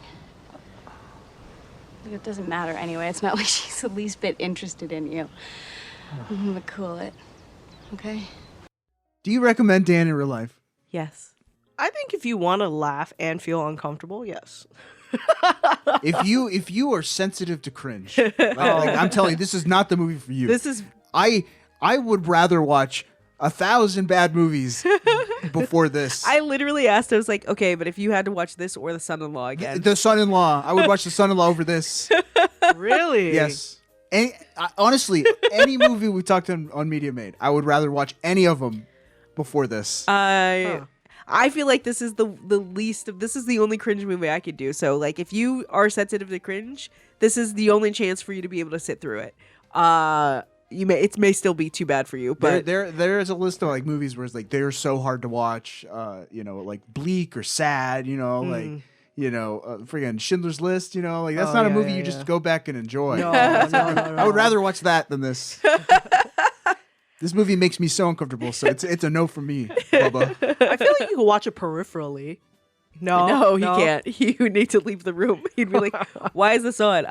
So if I'm ever mad at you, just put on Dan in real life and you won't come into the room. Good to know. Or if you want to study improv, it might be a good one. What did the world think? Good things only. Dan in real life debuted at number 2 in the U.S. box office. Wow. That's pretty cool. Behind Stardust. Saw 4. It was Halloween after all. Oh, yeah. Oh, this came out during Halloween? October 26th. Oh. Right before the holidays, so they were like anticipating it. one of my But nephew's you can't birthday. beat Saw during the holiday or during Halloween time. That's fair.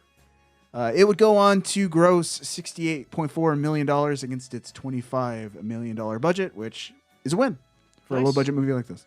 Nice.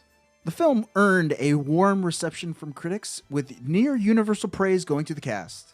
View London, for example, said, quote, enjoyable, emotionally engaging, and frequently hilarious comedy drama with a superb script and terrific performances from its ensemble cast. There we go. Ayy. And the BBC said, quote, all the Brits today, it's the likely chemistry between Binoche and Carell, coupled with Carell's impeccable comic timing. Watch out for that shower scene. That keeps you glued to the screen. The film's sincere tone and predictable writing received a far more mixed response. Detroit Free Press, for example, wrote, quote, Hedges is not the most subtle of storytellers, but his sincerity shines through, as does a certain gentleness. Dan in real life is one of those films you cheer to succeed, even when it doesn't come close to real life. But it's Dan. Did you cheer when it was over? Yes. It was like more of a sigh of relief. And MovieFreak.com said, quote, the writing here is as honest as any I've experienced this year. The script is a continuous symphony of all of life's numerous bells and whistles that continually keep us all coming back for more. I guess. Meanwhile, The Guardian said, quote, it's amiable enough, but the ickiness levels are too high, and Juliette Binoche always looks uncomfortable in this shallow end material. And USA Today said, quote, why must so many family-friendly romantic comedies give us such wan, forgettable dialogue in predictable situations? Dan is derivative at best and feels like filmmaking by focus group at worst. 1. Did you search for the worst you could possibly think to like I said positive and negative. Yes, but I feel like you're like, these are the ones I feel like. I feel like the ickiness level is very representative. Yeah, I thought so too. Juan and unforgettable dialogue. You are a murderer of love. Will never be forgotten. I didn't write it. Oh, but that's that. As far as legacy for Dan Real Life, there was a soundtrack album. The music was all right. Majority of the music was composed by Norwegian singer-songwriter Sondre Lerche. It was definitely of a time. It's very, it's kind of whimsical. Yeah, it was nice. Yeah. Indie. Yeah. Indie on indie. Actually, I was gonna say, like, I remember in the beginning, it was kind of like, oh yeah, this is like the Hey There Delilah time of, like, not time of year, but time where like it was like all these like indie folk rock kind of pop bands were kind of coming out with a lot of stuff. Yeah, the music is very, again, of its time. And that's Dan in Real Life. Woo! I'm going to close out this segment with one of them songs by Sandra. I think this was a great addition. I'm glad that we got to talk about 2 of my movies from this year. Notice the theme? When we were going through it, she was like, Stardust is on. I was like, you can't have Stardust. I've heard it on Stardust. You two are friends. We are friends. There's a more reason than why. friends. We're cousins. Anyway, we're going to take a break, and we'll be back after that with Eileen's music of 2007. Woot woot! See you on the other side. Oh, what a world this life would be. Forget all your technicolor dreams. Forget Mother Nature. This is how it's meant to be.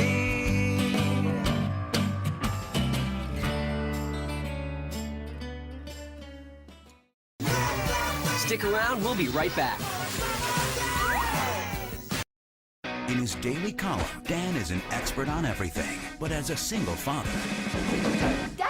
He could use a little advice. Critics are calling Dan in Real Life the feel-great comedy of the year. Steve Carell turns in an Oscar-worthy performance. It's an absolute must-see, one of the best films of the year. This is gonna cost you. Put it on my tab. What was that? Put it on my tab. Steve Carell. Dan in Real Life. Rated PG-13. In theaters October 26th.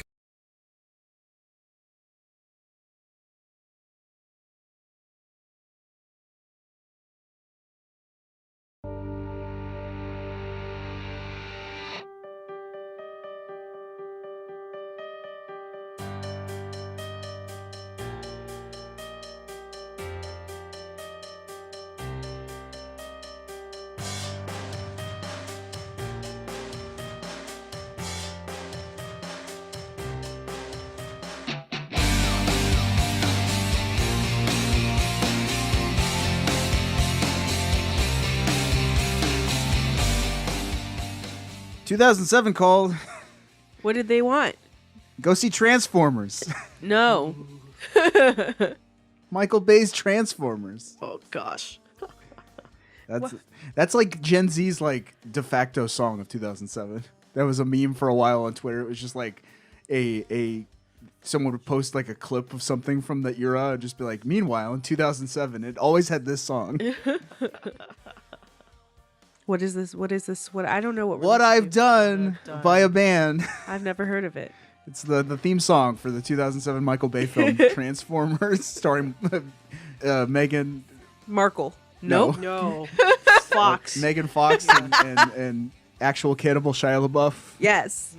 That's what we're talking about. Is that movie? No, we're not. Though, pause. Have you seen actual Cannibal Shia LaBeouf? No. All right, we know what we're doing after this, kids. Okay. Show her Rob something's. If we Rob Canton's Shia LaBeouf song. Yes, absolutely. If we didn't already have a song we were ending this with, I would want us to end with actual Cannibal Shia LaBeouf. It's up to Eileen. It's fair. Okay. But what are we talking about? Released May 14th, 2007, the third studio album of this American alternative rock / metal band, Minutes to Midnight by Linkin Park. They're not classified as new metal? They used to be. Oh. This album was Change the that. switch. Oh. Yeah, I don't know if you know much about metal and the many subgenres of it. Too many I of them. do not. I only know a few because of this guy here, who constantly, when music starts playing, he'll be, "What genre is this?" And I'm like, "I don't know, fool." But Well, he knows. I've learned too much about metal subgenres. Like, you don't just pick this stuff up like casually. There's Yeah. too much metal out there. So what made it change? What specifically about this album made it change? Okay, well, I want to hear about your history yeah. with Linkin Park first, Sorry, and then sorry, I'll sorry, explain sorry. We're the jumping. historical context of My this. but- bad. Eileen, this is your show. What is Linkin Park, and why did you listen to it so much? I mean, so I would say when Meteora first came out, Okay, it was earlier in high school, and I was an angsty teen in high school, and so it felt like as this came out in 2007, it was like my senior year in high school, so it almost felt like we kind of evolved and grew up to be slightly less angsty. And like it felt like a more like as I matured, it felt like, oh, Linkin Park also sort of matured from like quote unquote matured, but like it from like, oh, a lot of this like this screaming from Chester and stuff like that. But so it just kind of felt like, oh, like it felt like a growing up period for me, and like this album felt slightly more grown up. And it was just kind of nice to be like, oh, this is like an evolution cap on my high school years kind of thing. So you had the album then? Yes. Okay. I did. Yeah. Because I was only familiar with the singles off this one, at least the first two. For sure. And then, yeah. And I remember because like some of the songs, because as I kind of listened to it, I don't do this as much now, which I probably should get back into, is just like listening to each album from, first track to second to last track, and just kind of enjoying the ride and the cycle. And so this was definitely something that I had on repeat, and it was just kind of nice to enjoy the journey, and especially like the first track being all instrumental was a nice ease in and stuff like that. Yeah. I think it was a lot easier to listen to things all the way through when you had an actual physical disc. True it's that. so easy to be like, we're gonna skip around. True that. Nowadays, I'm like, everything's on shuffle. Yeah. Yeah. That is Jess, what is your history with honestly, Linkin Park, Minutes to Midnight? I think, like, obviously there are some songs in here I definitely heard as singles, but I think that this one kind of missed me. And I didn't spend a lot of time on it. Actually, if I think back through my history of Linkin Park, I think I may have had one album, maybe, but in general, I mostly caught them via singles or friends playing their albums. So like I've never not been like friendly, like not an actual fan, but like fandly of Linkin Park, because like I like their sound, I like what they do, but I don't think I've ever like actually owned an album or like listened through top to tail to an album. What was the first Linkin Park song you heard? Numb. No. It was an anime animatic. Breaking the Habit. Yes. No. No, I mean it was like a fan made an video. AMV. Flash. It was a Flash AMV, and it was you're crawling on the floor. Crawling in my skin. These wounds, they will not heal. Yes. It might have been that, but I don't think it's that. I'm gonna now have to look through their music. In the end? No, it was like one of their earlier I Want to songs. Run Away. Never Say Goodbye. It's because because it was. I remember specifically One it was Step Closer to the Edge. a light and LMV, and there was. I'm gonna find it. Continue your conversation. I'm gonna come to you with a yata moment. Okay, because it sounds like you two almost jumped in the Meteora era. Yes. That Probably was their second album. Yes, Yeah. which is still pretty early into their game. So I first heard Linkin Park with Hybrid Theory, their first album. Yeah. Not because I was a fan, because my older sister was a fan. Ah. So my older sister, 2001, she came down to live with us, and she was big into the nu metal, alternative, K-rock sound of the early 2000s. That was her station, K-rock. Nice. In Los Angeles. But so she liked Linkin Park. She liked Atreyu and Limp Bizkit and Limp Bizkit. Lamb of God, Killswitch Engage. It's like the new metal craze going into the new wave of American heavy metal. That was my sister's jam. So, new metal. What is it? It is a subgenre of metal that came out of the mid-2000s going into the turn of the millennium. You have an answer? Points of Authority. It's off of Hybrid Theory. That was the first. Okay. I've never heard that song. It's a good song. Even now when I was re-looking through the lyrics, I was like, yeah. They did yeah, a I feel mashup that. with Jay-Z for that song too. Did they? Oh, that's possibility. They had a Like- whole EP where it's a mashup with Jay-Z. That was that's really true. Good. That was really good. So we'll probably talk about that. Yeah. So mid-2000s to the turn of the millennium, you've got a bunch of metal bands infusing like rap and like kind of more alternative sounds. So early new metal is like Korn, you know, kind of mixing this like alternative industrial sound, a little hip hop, a little, you know, it's new metal, but it's spelled with a U and an umlaut. Right, nice. Then it, you know, it more people associate it with rap rock, rap metal, new metal. So Limp Bizkit, Linkin Park. It was the hotness. It was very late hot. 90s, early 2000s. And Linkin Park, I think, has honestly stood up as the most the longest lasting. Like they left the legacy of new metal. It's like I think they stand alone as like the only new metal band that you hear on the radio anymore. Yeah, probably. Yeah. I rarely hear a Limp Bizkit song on the radio these days. I hear Linkin Park once a day if I'm listening to terrestrial radio. Yeah. I hear In the End every day. It's on the radio every day. I'm sick of it. But anyway, my sister was big into that scene, so she would be playing Hybrid Theory all the time. And Hybrid Theory, as far as I'm concerned, is like the album with all the hits on it. How dare you? In the End, Crawling, Runaway. Points of Authority. Closer to the Edge. It wasn't in Meteora. In the end, wasn't in Meteora. Mm-mm. Oh. Yeah, and then I only know that 'cause I just Meteora, looked at and it. then same thing. Like Meteora came out, and then you got Numb and Somewhere in between. Breaking the Habit. Oh, no. I remember Hybrid Theory more, and that was Jess. What was Rod listening to at that time? In 2007? No, in 2001 or 2000. It's an easy answer. It's Dream Theater? Nothing. Nothing. Oh yeah. You're right. Nothing. Rod You were listening to had nothing. written off music at that time. Really? I didn't like music at all. Ah. And so my sister listened to this stuff, and it's like I don't like that. Music And, is lame. And my dad had a funny term to refer to Linkin Park and their ilk. He called it angry white boy music. Not inaccurate. Not inaccurate. The two of them are Asian, I think. Yeah. Mr. Han and Mike Shinoda, I think, is half. You know their names. I couldn't even tell you their names. Until Only this the week. Asian ones. Oh, I know Chester. Yeah. Rest in peace. It's actually kind of interesting that we're talking about Linkin Park right now because their new album just came out. Yeah, I with literally- their new singer. Yeah. Yeah, I turned on the internet today, and their new song, music video is on YouTube. It was like 8 hours old, and I was Yeah. like, oh. Yeah, I haven't checked it out yet.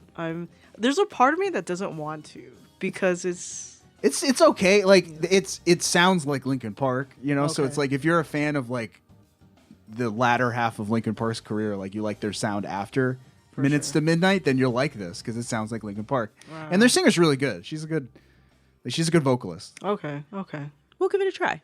Right after Actual Cannibal, Shia LaBeouf. But yeah, and then like once I hit high school and I started to like listen to music, you know, I was like kind of like, okay, I'll listen to music now. You know, it's like I started listening to their early stuff from Meteora and Hybrid Theory, and I was like starting to be like, okay, I get it now. This is good. I like the edge. You know, I was and then I was getting into heavy metal, and then this album comes out and they threw it out the window. You're like, They did. And It we're was a like, big yeah, change. we're not really a metal band anymore. We're gonna sit in the alt rock, firmly in alt rock, you know, with some hip hop. And I was just like, meh. Yeah, so this was my off ramp for Linkin Park. Fair. Yeah. Very fair. I every so often, I think I heard like one single off the following album, and I was like, not for me, man. I don't think I listened to that. And it was like a lot of they started incorporating a lot of dance and stuff into their music, you know, like electronic music. And it's like I'm like I appreciate them expanding. Yeah. It's just not in Not direction. for me. Yeah. It's just like I don't like modern alt rock, so to me it's just like it's not for me. Even though I recognize these are talented human beings. Yeah, for sure.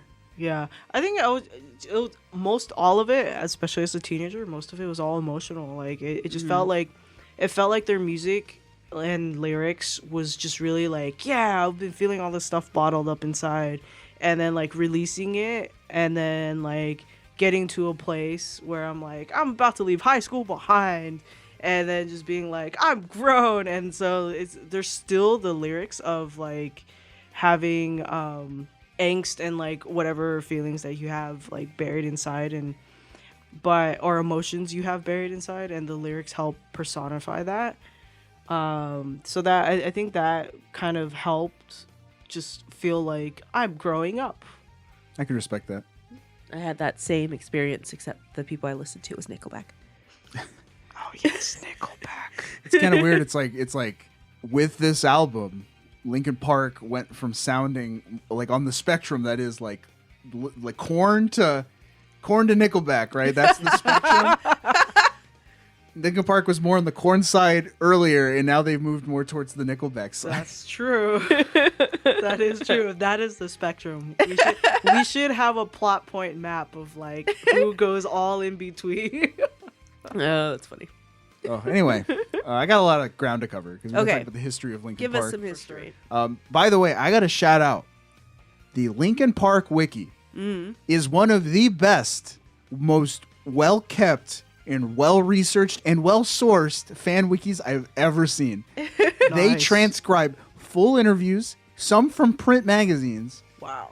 They source everything. I was like, these guys, like even better than the Dream Theater wiki. These guys are.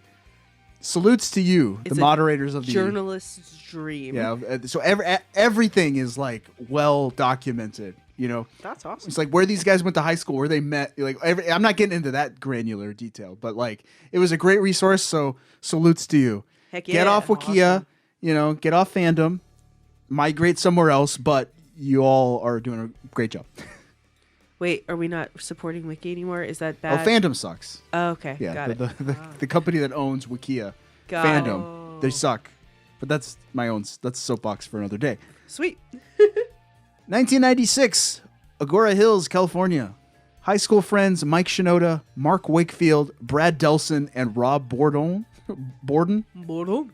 It's spelled like a French word, but I'm gonna say Borden. Formed the band Zero with an X. After graduating, with Shinoda producing hip-hop beats and rapping, Wakefield on vocals, Delson on lead guitar, and Borden on drums. 3 out of 4 of those guys would be in the band for a while. Mark Wakefield is like, who's that guy? But apparently, like the band started with Shinoda and Wakefield. They were the two. Huh. They were the two starting Driving members forces? of Linkin Park. Okay. No. Then Zero. called Zero. The group gradually recruited new members at their respective colleges. Shinoda met DJ Johan at the Art Center College of Design in Pasadena, and Delson roomed with bassist Dave Phoenix Farrell at UCLA. He will henceforth be known as Phoenix. Okay. And that's his stage name. Zero recorded a 4-track self-titled demo in Shinoda's bedroom in late '96 for release the following year. They also started performing in Los Angeles nightclubs, most notably opening for SX10 and System of a Down. Oh, that's pretty impressive. Another like high pillar of the new metal movement, System of a Down. They're new metal? Yeah. Okay. They fit in the category. I mean, that makes sense. In 1997, Delson, a communications major at UCLA, began interning for Zomba Music's Jeff Blue, who was teaching classes at the university at the time. Now, Jeff Blue, probably a name you've never heard of before, but you can thank this man for Linkin Park. Thank you, Mr. Blue. Wow, thank you. Late that year, Blue, seeing potential in Delson's band, offered Zero a developmental deal with Zomba, but the band split on the proposal, didn't accept until the following year. I guess like they didn't like the terms. They thought they could get Something representation better somewhere else. elsewhere. Mm. Didn't work out. Nope. So they ended up signing with Zomba. Okay. All right, here we go. A fateful performance occurred December 10th, 1998 at LA's Whiskey A Go-Go. The set began with over 30 industry scouts reportedly in attendance, but by the end, only Blue, a few Zomba representatives, and some friends remained.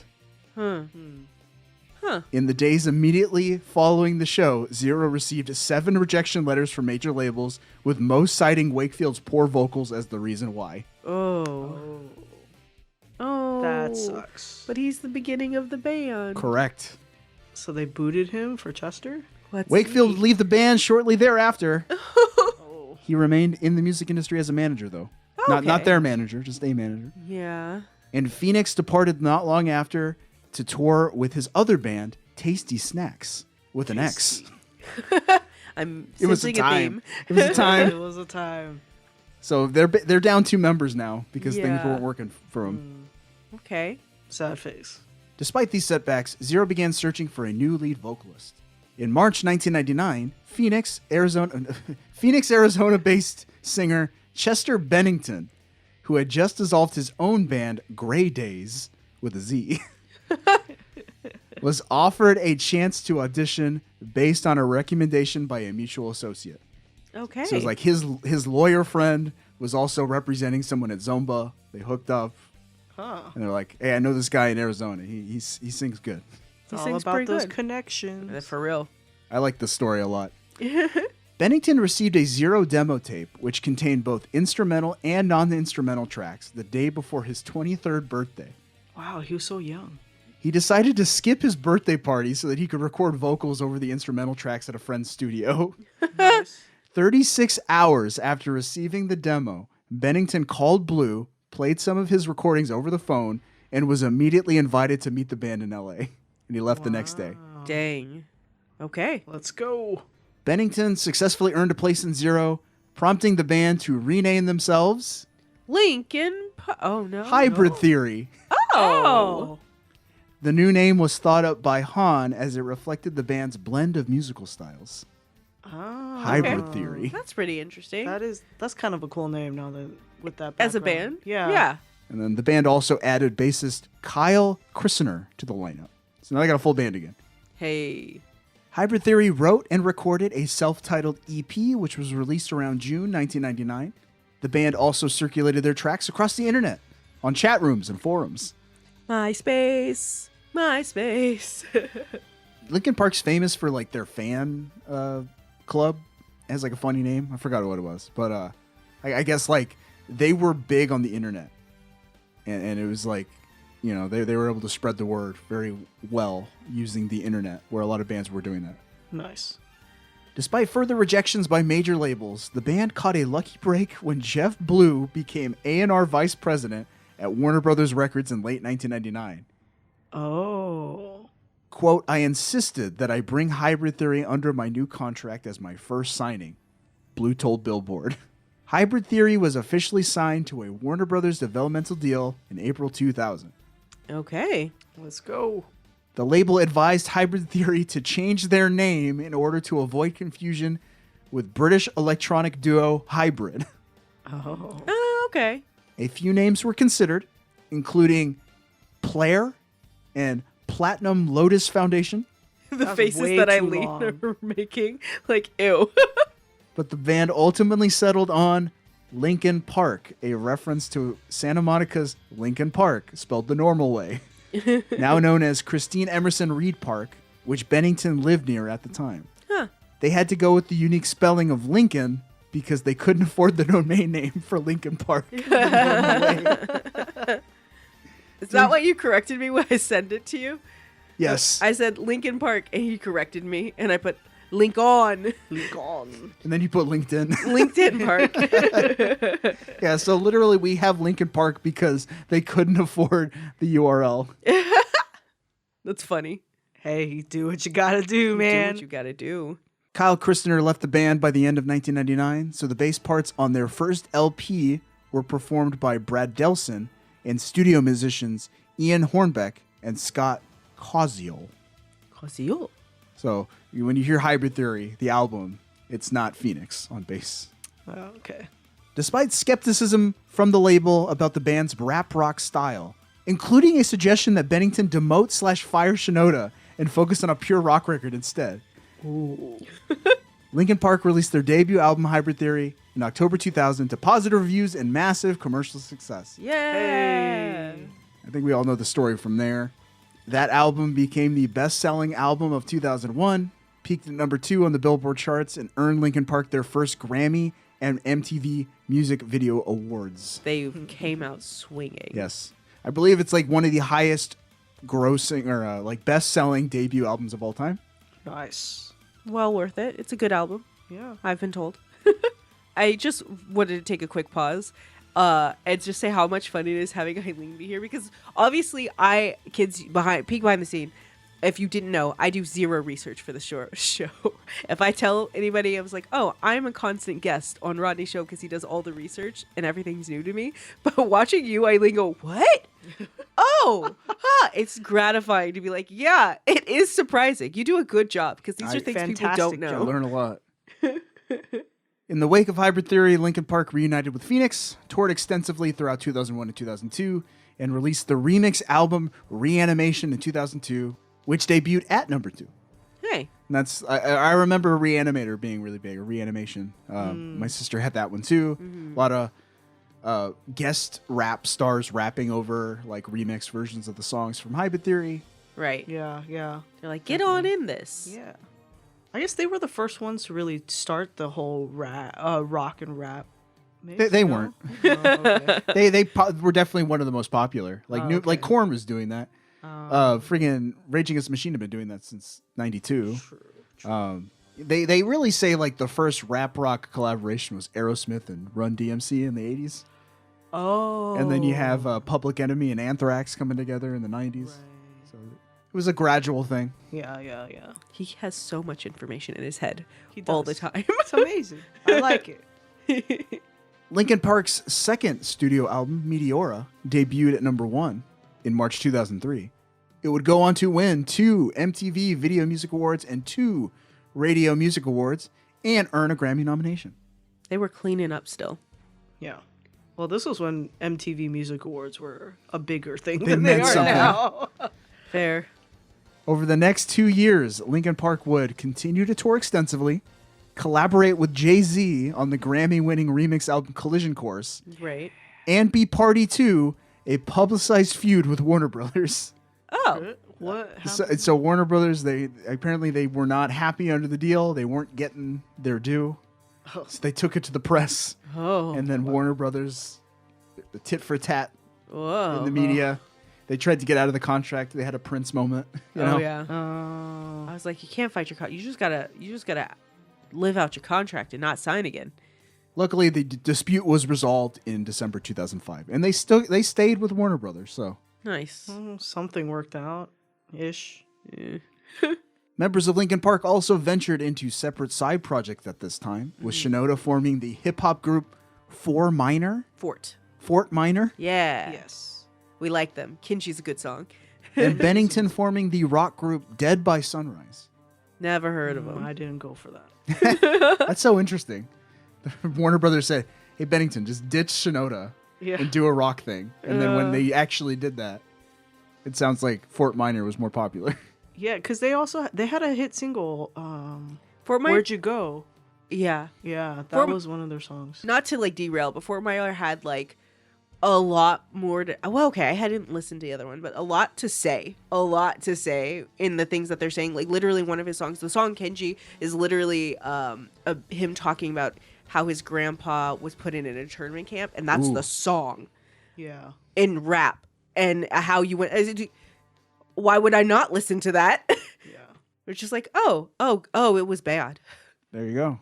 Dang it, there's a list of songs. I'm gonna make you listen to this afterwards. Continue, maestro. Linkin Park entered the studio to record a new album at the start of 2006, with legend Rick Rubin serving as co-producer. Rick Rubin is like the guy. Yeah. Shinoda told MTV, quote, "This is the most fun I have ever had recording an LP album. Rick Rubin is a great coach, just keeping us pointed in the right direction, and we push as hard as we can. Our music tastes are so eclectic, it's fun to work together. The styles we're mixing right now are all over the place. We've really been pushing things outside the box. That's a nice sentiment. Yeah. Considering how I know how you feel about this album, do you think those things were true? It's out of the box for them, I guess. Yeah, it's a whole new place. Yeah. I have more quotes on that. The band decided to stray from their new metal roots, with Bennington telling MTV, quote, "We're going for the music that inspires us, rather than the new metal type of sound. We're ripping that out. It's completely gone." The band would opt for a, quote, "mix of punk, classic rock, and hip-hop standards."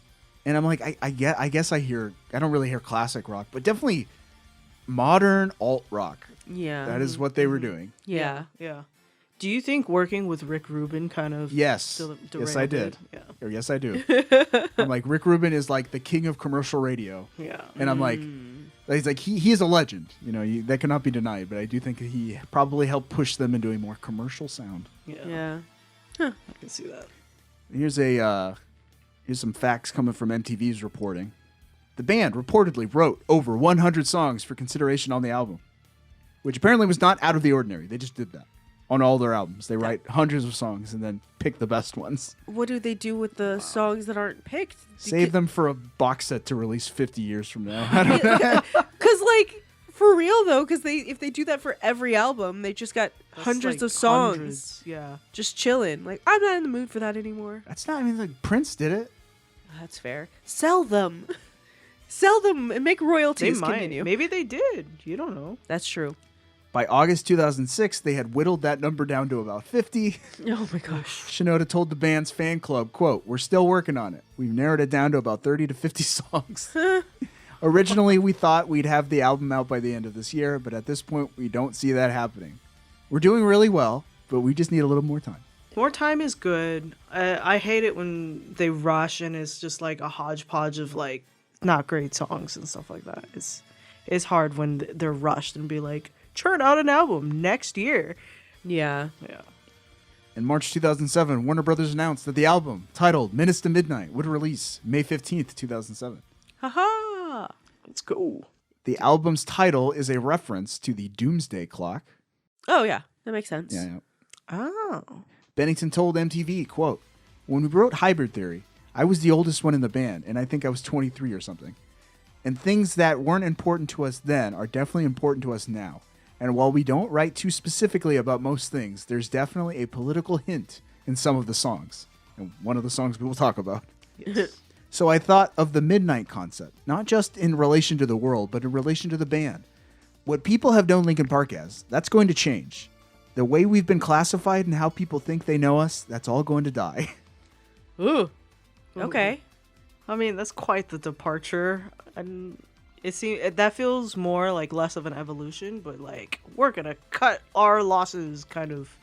I don't know. Like it reminds me, honestly. We talked about Avenged Sevenfold in our 2005 music episode. Yeah. They did the same thing with their third album. They were strictly a metalcore band, and they kind of disliked that, and they were like, we don't even like playing this music anymore. Like we don't like it. We don't like these fans.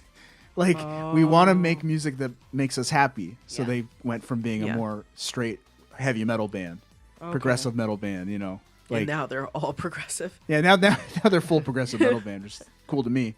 But yeah, I'm like, I respect it. It's like we want to make music that makes us happy.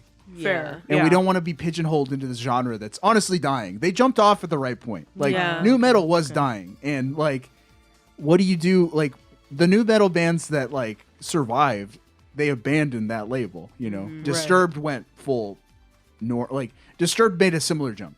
Disturbed was another new metal band from that era, you know, and around 2007 or so, they went just straight heavy metal, you know. Okay, gotcha.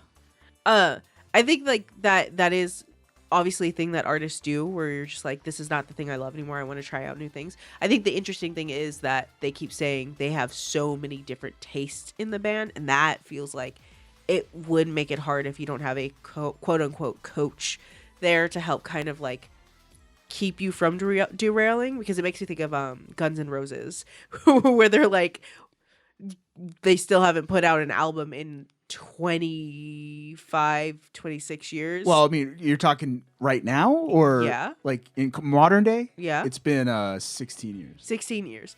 And a lot of that, well, most of the group has left at this point, but like they take so long because they can't agree because they're all in different places and somebody's And the a lead singer's a perfectionist. perfectionist. Yes. And he's the worst and we will never see them in concert ever. We may be talking about them in February. I dislike them. Anyway, so I think that it is kind of admirable that they were able to make a switch and retain the members of a band, because that seems like an impossible task. That's all I got. We could jump into some music. Oh, okay. Eileen, let's did do you it. pick these songs out for us? I did. I sure did. We got 4 songs that Eileen's chosen. We're going to talk about them. Yeah. First song we're going to talk about, I chose the single. You know, we got to talk about a single first. This is the last Linkin Park song I liked. How dare you? Bleed It Out.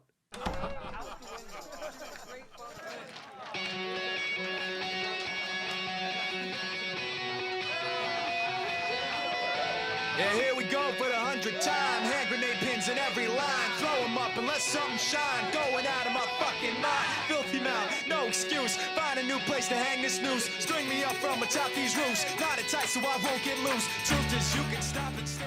This was a good running song. No lie. It's a bit of a party song. Get some crowd chants and laughs and claps. This is what they would consider the classic hip hop. Oh, yeah, definitely the most hip hop standard. Not the most hip hop song we're going to talk about today, but definitely, I would say, like up to this point, the most hip hop single Linkin Park would release. Huh. Would you agree with that? A lot of their songs have rapping in them, but this is the most hip hop up to this point, other than maybe their like remix albums. I guess, yeah, I would agree with that. Yeah, I can't disagree. Both of us like just looked up like, huh. Yeah, because I was trying to think, like, outside of Collision Course. Yeah, definitely. In Reanimation. Yes. Yeah, that makes sense. Because I mean, there's some rock influence in there, but it's mostly a rap song with a rock backing. Yeah. Must agree. What's the song about? What's the song about, Eileen? I mean, I think it's about kind of digging deeper into yourself, right? And like, it's almost. I think one of the things I appreciate about Linkin Park is that the lyrics do turn on to like the darker side, right? It's kind of like digging deeper to yourself, but only to not have it appreciated, right? And like, it feels, I think, very much for an Asian child with Asian parents, that like where it's just kind of like you try so hard, but it's only like it's not good enough, or it's not valued, or it doesn't seem like it's valued, even. And so it's just kind of like, oh, like you're constantly trapped in this cycle kind of thing, and you're just kind of like, what am I doing this for? But so it's just kind of like, what's kind of nice is that it has this hip hop vibe where it kind of helps you to dig deeper, to keep going, even if it seems like it's for naught, but it gives you, in a weird sense, like hope to keep going, or strength to keep going, maybe. Yeah. I don't know if this is gonna land, but this song has a haka feel to it to me, like like a Polynesian like war dance, like I don't know, Yeah. like a. I can see It's like that. it's definitely a hype song. Yeah, I can see that. I recently just listened to a haka because of what's. I don't know if is that she's giving me eyes. No, because I've not I've not listened to haka, or I've seen the eyes are me going like, I don't think I have an opinion on that, because I've not watched any or have been present for any of them, so I can't say like, oh, this is similar. I was like, it's a hype song. Yeah, I agree. This is a hype song. Definitely, it's fun to run to. Definitely, to get you up there. You need that last push up the hill. Go ahead. The song is gonna keep you going. Yeah, keep digging even when it hurts, right? Yeah. I think there's like, so when I was listening through, at the very top, I wrote epic, classic, timeless, because that is yes, this is 2007. But there weren't very many lines that I actually like notated, I think, for most of the songs that we listened to, including this one. But there were some that were, there was like a couple spread in different verses that I kind of linked each other, that I was like, oh, this feels very much almost like what you were saying in the like, well, maybe not. It feels like the outcry, right? Of the like, I'm hurting. Hi, I'm hurting. Hello, I'm hurting. And just being more and more like visceral with your describing because you're not getting it, you know? So first verse is only a couplet that it goes, truth is you can stop and stare, bleed myself out and no one cares. In the second verse, F this hurts, I won't lie, doesn't matter how hard I try, half the words don't mean a thing. Last verse is, I've opened up these scars, I'll make you face this, I've pulled myself so far, I'll make you face this now. I've opened up these scars. I'll make you face this. I pulled myself so far. I'll make you face this. No. And this like it ending there, well, not ending there, but like this kind of like pulling these like thick lines from each of this place, it ending in that place of the like, I've tried to just say it, but now I'm going to put it in your face, so that you can really see what this is, and then having the very visceral of like, well, what is it that you're putting in my face? Like, I'm bleeding out and I'm digging deeper just to throw it, whatever. I do want to discuss what it is away. Like, you can no longer ignore like the physical blood in your face, right? And so, yep. I know what the song's about, so Oh, I yeah. was like, I don't want to give the secrets away if you guys want to continue to speculate on it. Okay, well, and thanks. pull out your own Thoughts. Yeah, because What- I mean, like, what is it? What is it's it? What is it? What do you think it is that is being bleeded out and throated away? I almost think of it as like emotions, whatever emotion that I'm feeling, right? Like, I'm being vulnerable with you. You completely missed this opportunity to meet me in my vulnerability. And like, I continue to try to be vulnerable with you. And like, it's just completely missed. And I'm like, what am I doing with this? That's what I think. Yeah, I think that's definitely very visible. I can see that too. That's what I meant to say. There's some lines that like confuse me that I'm like, I'm not really sure. Well, like, one, this isn't confusing. I just like, I like it. Hand grenade pins in every line. It's just, you know. That's some hip hop Yeah. grandstanding right Yeah, there. it's just, Some but I hot like dogging and it. But I grandstanding. like it. I was like, this is not an extraordinary line. But like shotgun opera, lock and load. I was like, what? Yeah. Oh, it's the same thing. It's just like, yo, my rhymes are the best. Is that what it is? That's why I was like, hand grenade pins in every rhyme, right? I was like, he's flexing about his songwriting ability. Right, but shotgun opera and lock and load. Yeah, I was like, it's yo, my singing's powerful. Oh, okay. My music, it's blasting. You know. I don't know. Okay, I did not know that. Yeah, Well, that's my take on it. I'm that not makes saying sense. that's correct. Okay, so like in the thing where it goes, sort of, go stop the show, choppy words in a sloppy flow, shotgun opera, lock and load, cock it back, then watch it go. Oh, okay. Mama help me, I've been cursed, death is rolling in every verse, candy painted on his brand new hearse. Go stop the show, choppy words in a sloppy flow, shotgun opera, lock and load, cock it back and then watch it go. Mama help me, I've been cursed, death is rolling in every verse, candy paint on his brand new hearse, can't contain him, he knows he works, fuck this hurts, I won't lie, doesn't matter how. Okay, I actually, in context there, Yeah. I have more thoughts on it, but Give I have me to your reveal what the thoughts. song's about. Oh. Any other thoughts, Eileen, before I No, I think lift the veil? I think that's Lift Lift the veil. the We can talk veil. about it more, about where we see it. This is a writer's block song. It's a song about having writer's block and told to rewrite your song. Really? Oh. Yes. Got a quote from Shinoda to Kerrang! Magazine. Quote, I wrote the lyrics to this about 100 times. It's always frustrating as a lyricist to come in with a new version that you spent hours on and have the band tell you that it's not there yet. In one case, they listened to my lyrics for 30 seconds and told me to start over again. It was pretty hard. I felt like I was bringing in lyrics, getting punched in the face, and then going back to the drawing board. When it finally came together, I said to the band, I don't think anyone but us could have made a song like this. It's effing bizarre, death party, rap hoedown. He would go on to call Bleed It Out the most difficult Linkin Park song to create. So the first verse, or the first line, you know, here we go for the 100th time. He is literally making fun of the fact that I have written this stupid song 100 freaking times. Mhm. And I'm going to just like, so from what I understand, when he wrote this song, he started to rely on the generic pop musicisms, you know, as a joke on pop music. You know, that's my take on this song. It's like he's making fun of what works in a pop song, where it's like throwing some shoddy lyrics, throwing some, you know, meaningless verses about death to be edgy, you know, some generic grandstanding, and then like I have a line here. It says, "Doesn't matter how hard I try, half the words don't mean a thing, and I know that I won't be satisfied. So why try ignoring him?" Maybe the person telling him to, "Hey man, rewrite the song. Make it a dirt dance floor again. Say your prayers, stomp it out, and then we'll bring the chorus in." This hurts, I won't lie. Doesn't matter how hard I try. Half the words don't mean a thing, and I know that I won't be satisfied. So why try ignoring him? Make it a dirt dance floor again. Say your prayers and stomp it out when they bring that chorus in. I bleed it out, digging deeper. He's talking about like, how do we write a, you know, just a sugar-free pop anthem? You know, it's like lyrics no one understands, a generic throw to the chorus, you know, ask people to dance. Right.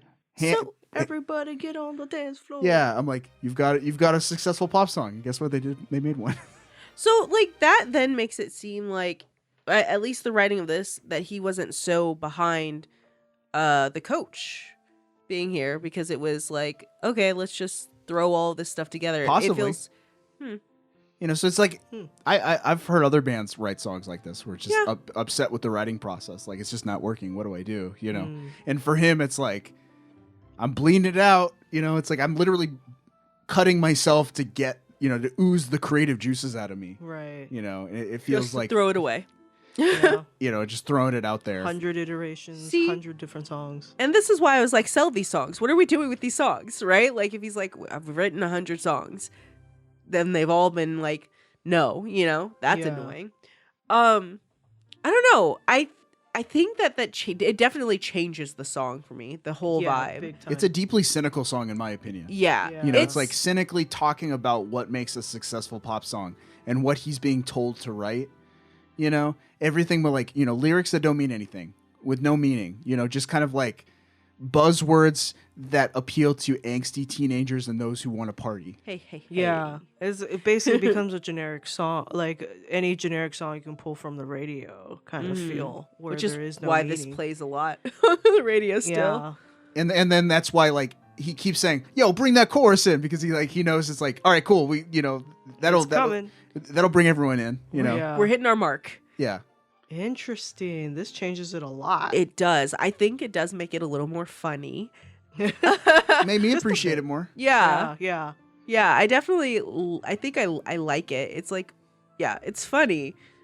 It definitely shows us that we are still angsty 2007ers, because we're like, what is it?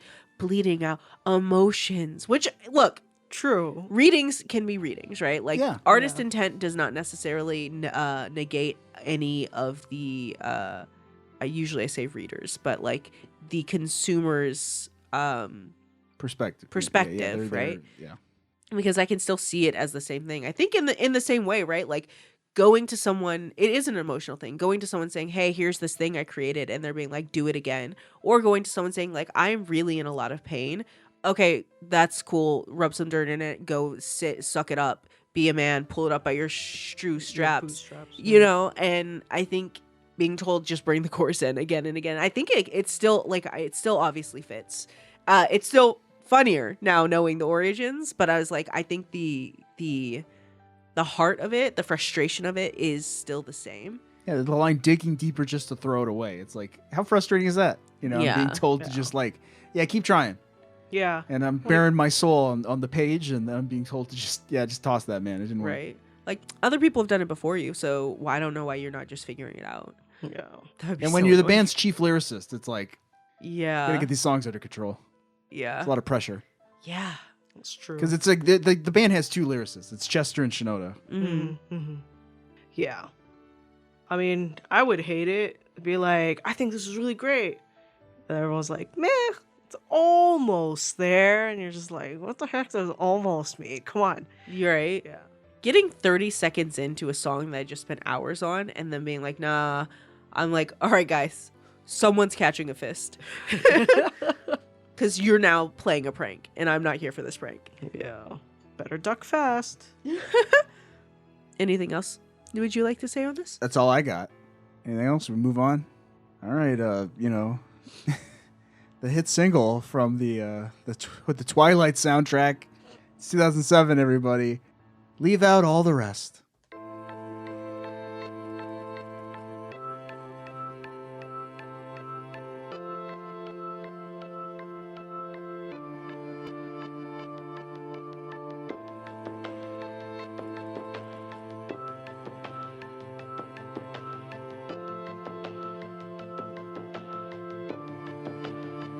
I dreamed I was missing. You were so scared, but no one would listen, 'cause no one else cared. After my dreaming. It's funny. I know this song mostly from a CSI episode. Is this song about vampires? I don't want to. It could be. I don't want to soil anyone's opinion on the song yet, so I'll stay quiet. No, to be honest, I didn't realize this was like involved with Twilight at all. I heard it somewhere else. Where in Twilight? Not that I really. During the end credits. Oh. Yeah, 2007. It must have been the first movie. One, I guess. Yeah. I don't know. I've never seen that movie, so I think I did see it in theaters, but it was to make. I think fun I may of have it. taken you. Yeah, I think you did. I remember. Because I remember we thought the baseball scene was kind of cool because all the CGI. You're like, oh, yeah. But now, looking back, I'm like, it wasn't that cool. It was still the most interesting part of the movie. And kids, just so you know, I didn't, as a college student, take my other college student, I have a youngest sister, and she had read all the books, and I wanted to bond with her, so we took her to a movie on our own dime, funded by the government. She was being a good big sister For once. I don't know what the song is about. What is it called again? Leave out all the rest. Like, yeah, leave out all the rest. Oh, yeah. This song is sad. Very sad. And I put the word selfish a little bit on at least one line. That I was like, okay, I don't want to say that this is selfish, right? Because obviously, I think it's about somebody dying. Yes. And then them talking to a person who is left behind and saying like remember me well. And I think the line that I wrote selfish is like, help me leave behind some reasons to be missed. My time comes, forget the wrong that I've done. Help me leave behind some reasons to be missed. And don't resent me. And when you're feeling empty, keep me in your memory. Leave out all the rest. Leave out all the rest. Don't be afraid. And it was just kind of like, I don't know. I was just like, you don't get to, like, especially because I don't know how this person left. I can assume. But just like feeling like you're determining that, I don't know, like not because I know like when people die, they're like, please just like remember me well or remember the good times and stuff like that. But it almost sounds like this person is like, I'm making plans to leave. So just forget about that and only remember me well. Like, it's like one of those things like intrinsically they are wrapped up and I cannot. No, I can see that. I can see that. Yeah, I can see that. But it was just that line that was like, okay, it's sad, but that specific line, I was like, no, you don't get to dictate that. It's true.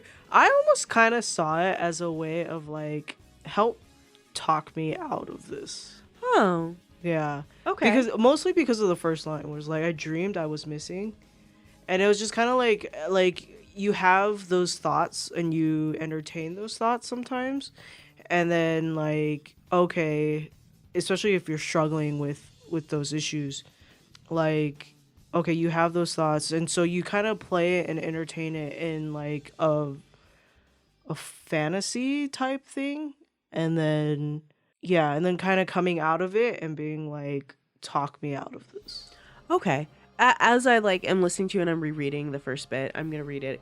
I dreamed I was missing. You were so scared, but no one would listen because no one else cared.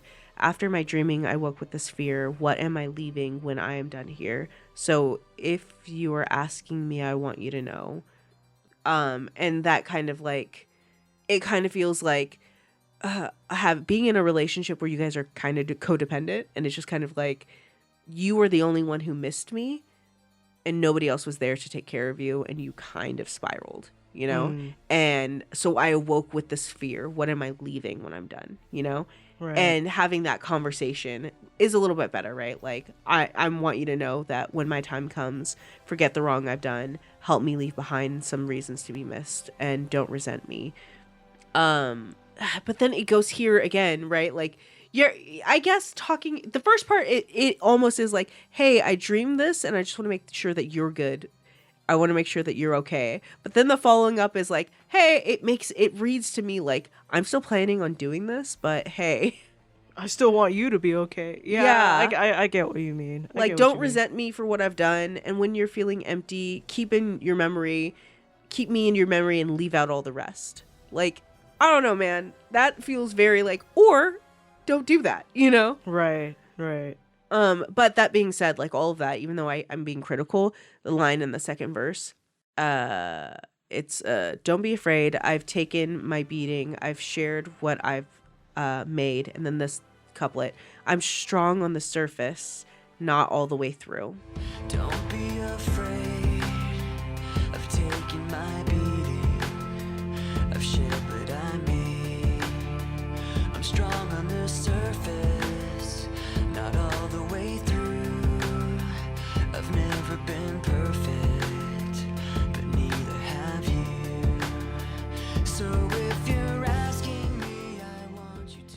I've never been perfect, but neither have you. And that two thing, I'm strong on the surface and not all the way through. I squared that, check marked it twice. That's the only one I bolded. Yeah. The whole album. You're Nice. That's You know what's interesting? As you were reading that, I was what if it's two siblings in an abusive household and one just had to get out? That's a good reading as well. Sad reading. Very sad. Very but sad. I was just oh, that could fit also. Yeah. Where you're I can't take you with me, but I can't stay here. Mm-hmm. That is sad. Okay, that might be a little too sad. We'll divert from that. But I mean, I think we definitely have touched topics like that as we've listened to.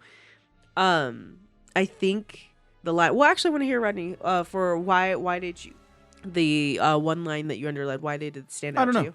I just like the image that it created. It's just that's a very thoughtful way to describe someone who is hiding a lot of vulnerabilities inside of a tough exterior. Yeah. I don't know. I was that's a very emotionally resonant. Yeah, I agree. I think that's the thing. It feels very relatable. In the yeah, you can come to me for stuff, but really I'm brittle and weak. Right. Yeah. My reading might be informed by the fact that I have a quote from Chester on this one, but my interpretation is this is someone realizing the wrong they've done in life, and kind of they have that I think everyone has this at some point where you're confronted with your own mortality, and you have to think about the type of person you're going to be, and the type of person you're going to be remembered by, remember for, and so it's with that revelation, oh, I'm going to die one day, and people are going to remember, they're going to have this memory of me. There's perception of the person I was and the good I did and the bad I did. Right. So starting today, I want to live in such a way that people remember the good things and they leave out the bad things. And, okay. Reckoning with the bad things they've done in life up to that point, hoping that they can change and make it so that they're remembered for the good things moving forward instead of the bad things. That's a good reading. That makes sense. It's funny. I feel like we've made it much deeper than what they wrote it. No, that's basically what he said. I have it. And who wrote this one? I believe Chester wrote most of it. He's the point person. We worked really hard on making sure it had great lyrics. I'm singing, pretending someone else can come and save me from myself. during it because it's supposed to feel like an apology letter, as though I'm moving on, but I want people to remember the good things and not the bad things. A lot of the song is about humility. Okay. I think that's so interesting because I do not read it as humility. Like, it doesn't come across It's that. more like contrition. Yeah, contrition. Right? Contrite. Yes. Yeah. Yeah. Yeah. Yeah, I mean, I was like, it's a decent sentiment, I guess. You know what I mean? Like, it's Yeah, the lyrics are fine. Yeah, I think I get it as another one of those, like, maybe it's his song of departure to the fans. Like, we're doing something new, and I want you to remember the good times, but fair. also come along with me as I'm changing, you know? Yeah. That's fair. Yeah. I have thoughts on the music though. Do it. Oh, this Good song. thoughts? This song is not for me. It like I have a like every time it starts, I have like a. It's so pop. You know what I mean? Like this like pop alt rock thing. You know, it's like clearly written for the radio, and I'm like, this song. I'm sure is connected with a generation of human beings, and I'm happy for them. This is not for me. There's a line at the end of the first verse that I wrote, like, this vocal sound is such a specific to the time. It's, so if you're asking me, I want you to know. And it sounds like several songs from that era, like Hoobastank. It's so of the time. Yeah. And you have to understand, I hate the music that came out when I was in high school. Yeah. Like the popular music. I hate it. So I think I've told this story on the podcast before. Like a few years ago, they had like the When You Were Young tour, and it's got everyone from Paramore to Jimmy Eat World to and I'm like, I hate all of that. I was young when that came out, and I hate it. For real. He was like, I'm not going there. I was like, You want to go to a tour with all the bands you hated in high school? Here you go. Who did you hate the most? Oh, I mean, Soulja Boy, tell him, but like he wasn't on that thing. Like as far as like rock, of that time, like heavy air quotes. I wasn't a fan of like Coldplay, honestly, at the time. They've grown on me since, but I was just like not into that. Friggin' the acoustic guys, Acoustic guys? the MySpace acoustic guys, like He doesn't know who Boyce Avenue is, so he's not calling them out. Oh. But probably in that vein. No, friggin' Jason Mraz. Oh, okay. And the guy who sang about waiting for the world to wait John for Mayer? the world. John Mayer. Ah. He only has one good song, so. That stuff. I like him as a guitarist. Like, kick that guy out the door. I don't want to see him. Many Had a bad day. Get it out of here. You leave Daniel what's Powder his name? alone. Yes, Daniel Powder, Is it the Dan- American Idol song. I remember that. But you'd go if Kelly Clarkson was there. Kelly Clarkson's fine. Yeah, she is. No, she's not fine. She's our queen. Thank you. But yeah, this song, it's a single. It sounds like a pop rock single from 2007, and that's great for people who like that kind of thing. It is great for us. Guilty. By the way, on the Japanese version of the single, a remix is featured called, it was a remix done entirely by Mike Shinoda. It's called LOATR M Shinoda Remix. Are you going to What play does that some? stand for? Leave it all. Oh. Leave out all the rest.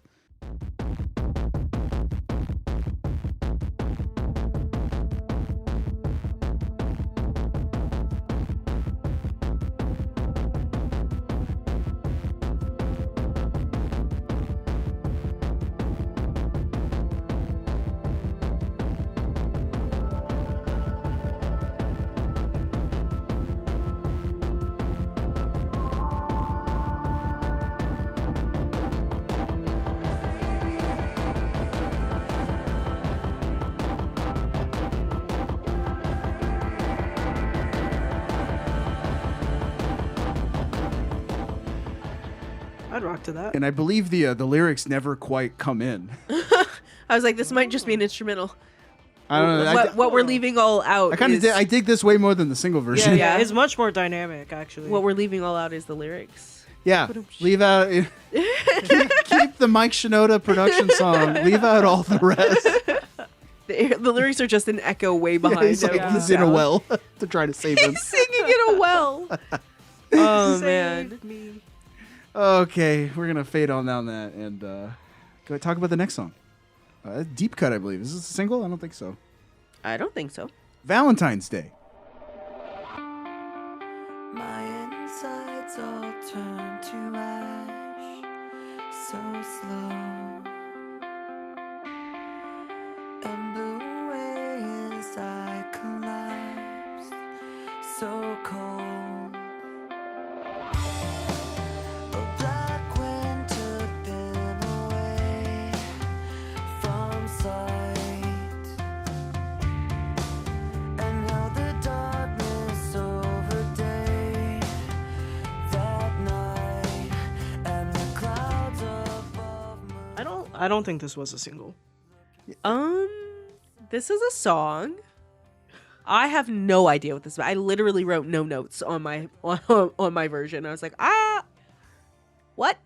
Yeah, what is the song about? Eileen? Do you know? Because I picked. I don't really know. Mm-hmm. But there's a thing that like it almost a visual comes up for me where it's like it's almost like a cartoonish kind of thing where it's like, okay, like someone walking down the street with a dark cloud about like kind of like raining on them, and like for some reason like I just keep continuously get this visual as the song goes on, and I feel like the guitar as it kind of, you know, seeps as it starts out, like it just kind of helps build that visual for me, and so I think that's why the song stuck out for me. And like I did like the song the lyric that said, I used to be my own protection, but not now. And like, well, I guess to finish it out, so like, because my path has lost direction. Somehow. And a black wind took you away from sight, and now the darkness over day that night. I used to be my own protection, but not now. 'Cause my path has lost direction somehow. A black wind took you away from sight, and now the darkness over day that night, and the clouds above move close. And like I kind of liked the idea of like, oh, like it used to just be me, and now I have someone to depend on, and then like but then unfortunately that gets taken away because of something, right? Something happens.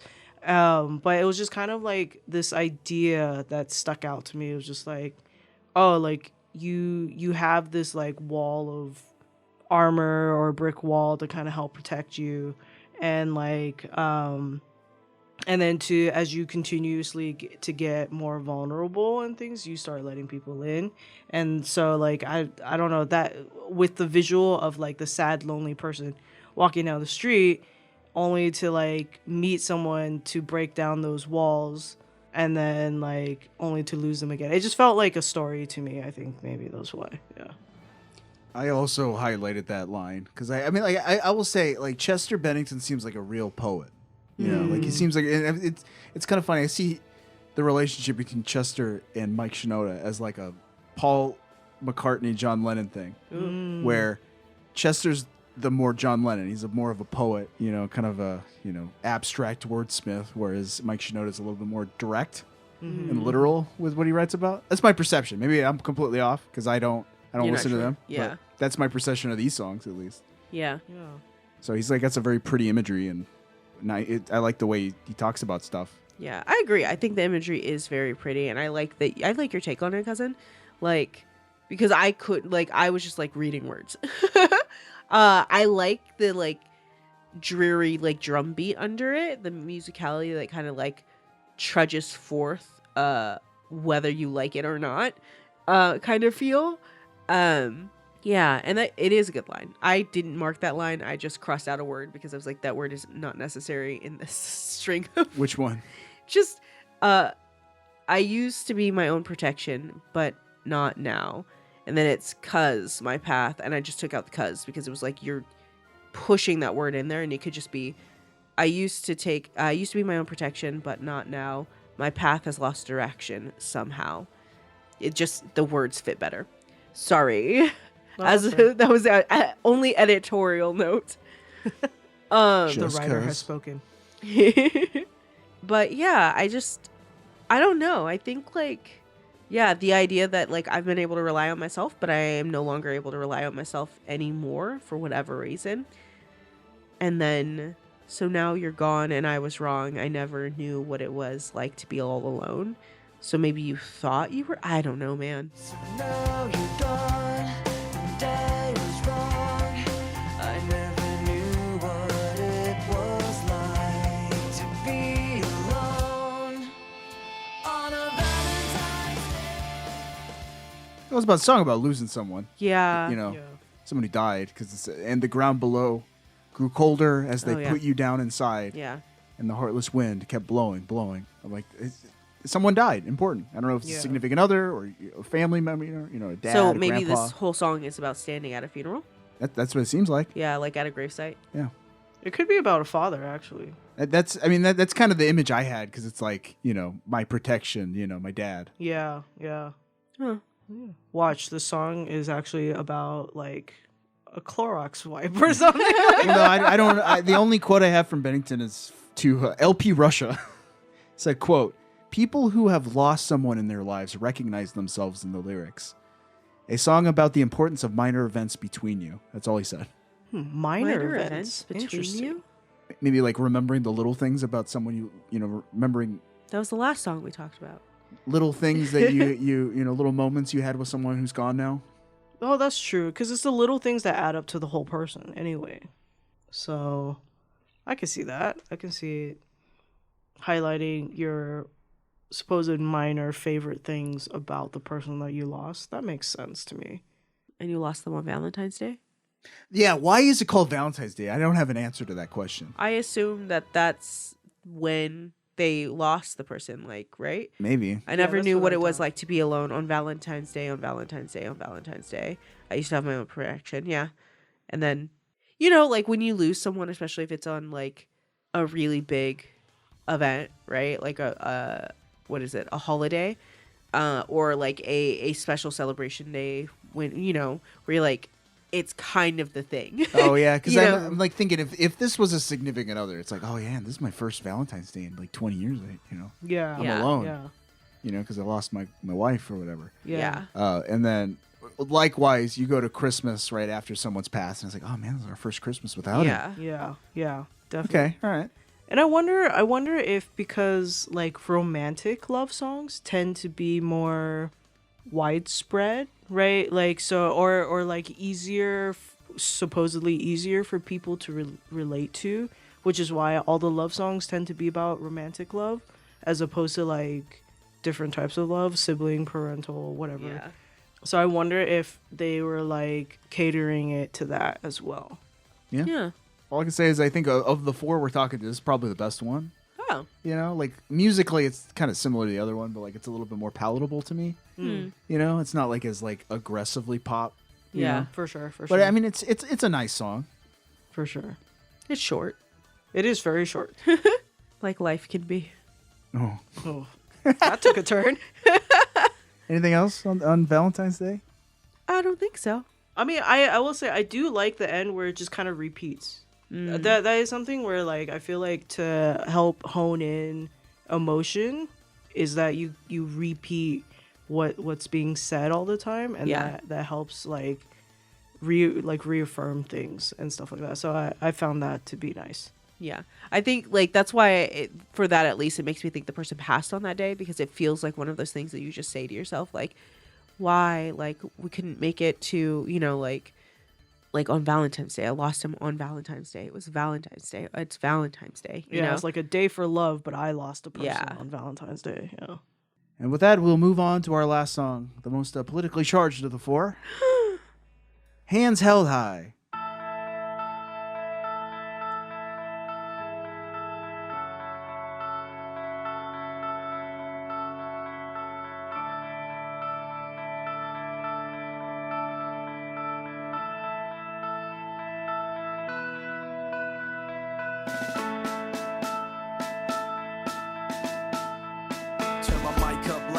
about to say something. Lightweight, step at the side when we come in.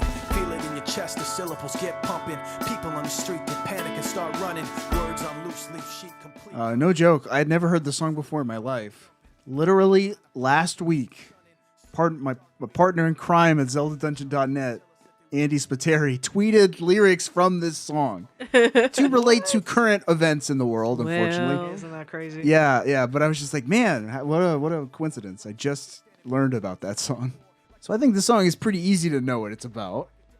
What's it about? War. Which one? Iraq?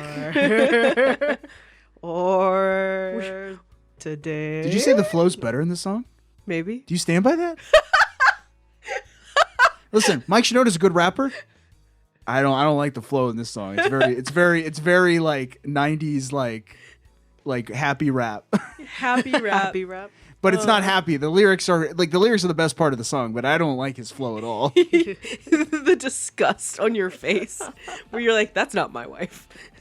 I don't know her. I in do public. not approve. Oh man. Yes, it's by the Iraq Wars. I feel like we said that with a lot of smiles, but it's yeah, not. yeah, that was not a happy thing. No, yeah, but it's like it just place and time. Yeah. That's where we were. Yeah. You know, Yeah. like we are freaking 4 years into this thing. Yeah. And Bush is still president. The song is like right of Bush, you know, like There was a lot of Bush songs coming out by rappers. Yeah, there were. And rock bands. yeah. I mean, it's like the heyday of the anti-Bush protest song was probably 2004-5. Yeah. You know, Yeah. right around the election. You know, like that's when you got American Idiot and That's fair. well, Eminem's big Yes. protest song. Mr. President. Yeah. Yes. And the Or other Little one. Soldiers.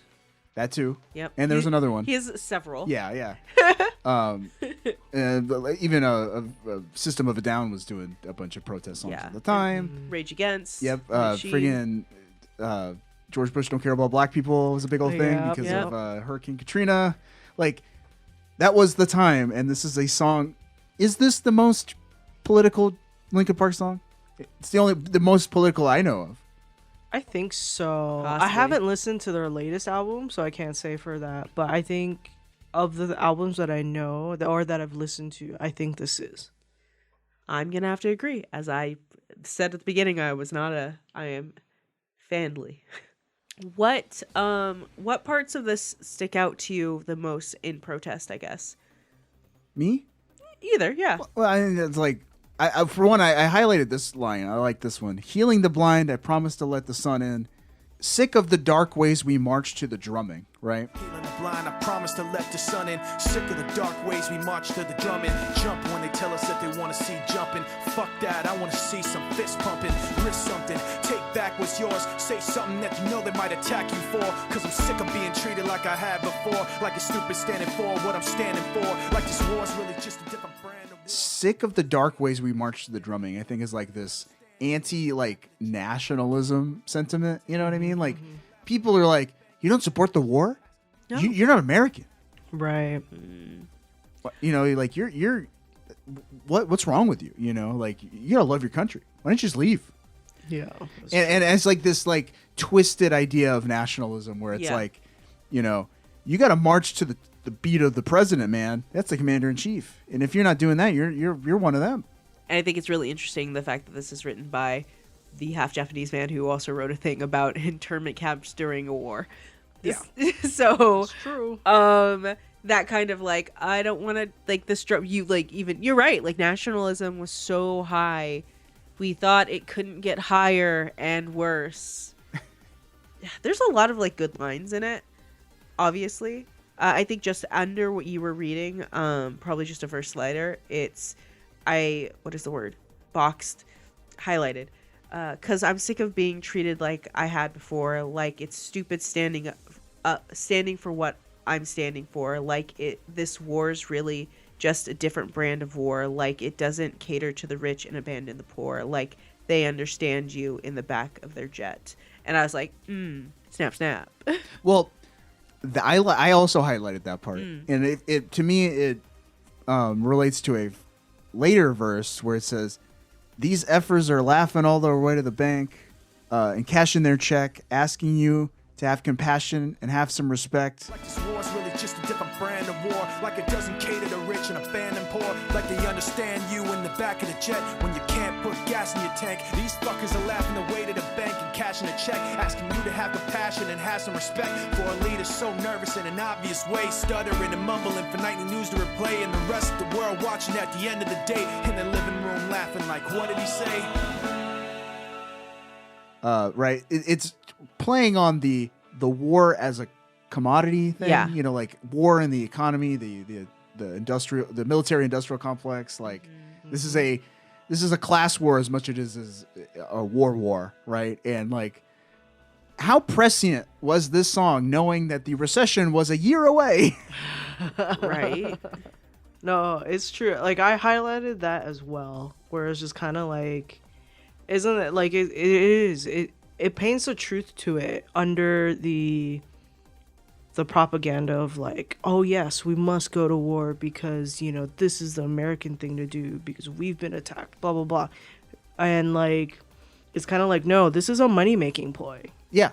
This is all this is a Yeah. money making ploy, and like, we need to call that out now, and we need people to see that now. And just kind of like having that being highlighted was really nice to see. Granted, I think back when I was a teenager, I didn't necessarily understand that completely as I do now. Yeah.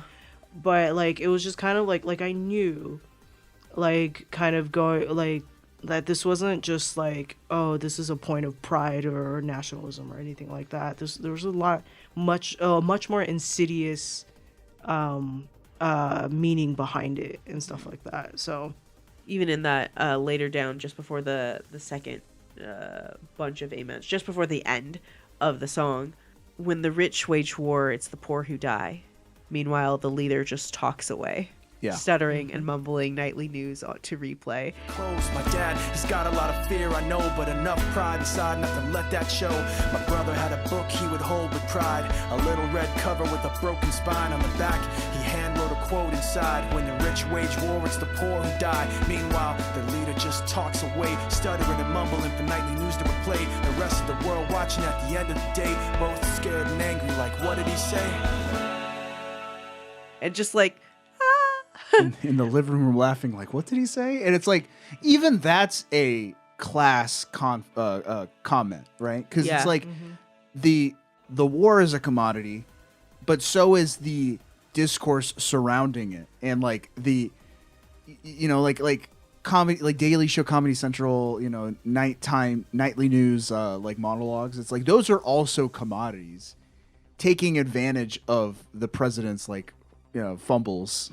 Right. You know what I mean? It's like we live in this horribly, like, you know, this commodity hellscape. You know what I mean? Like, it's like where everything's a product, right? Capitalism. Even political discourse is a product.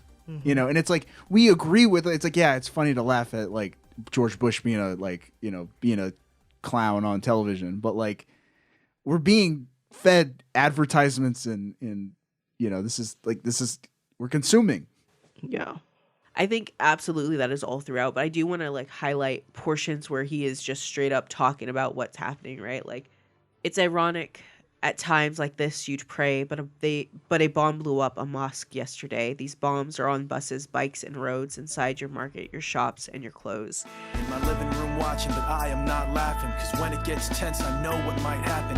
World is cold, the bold men take action, have to react to get blown into fractions.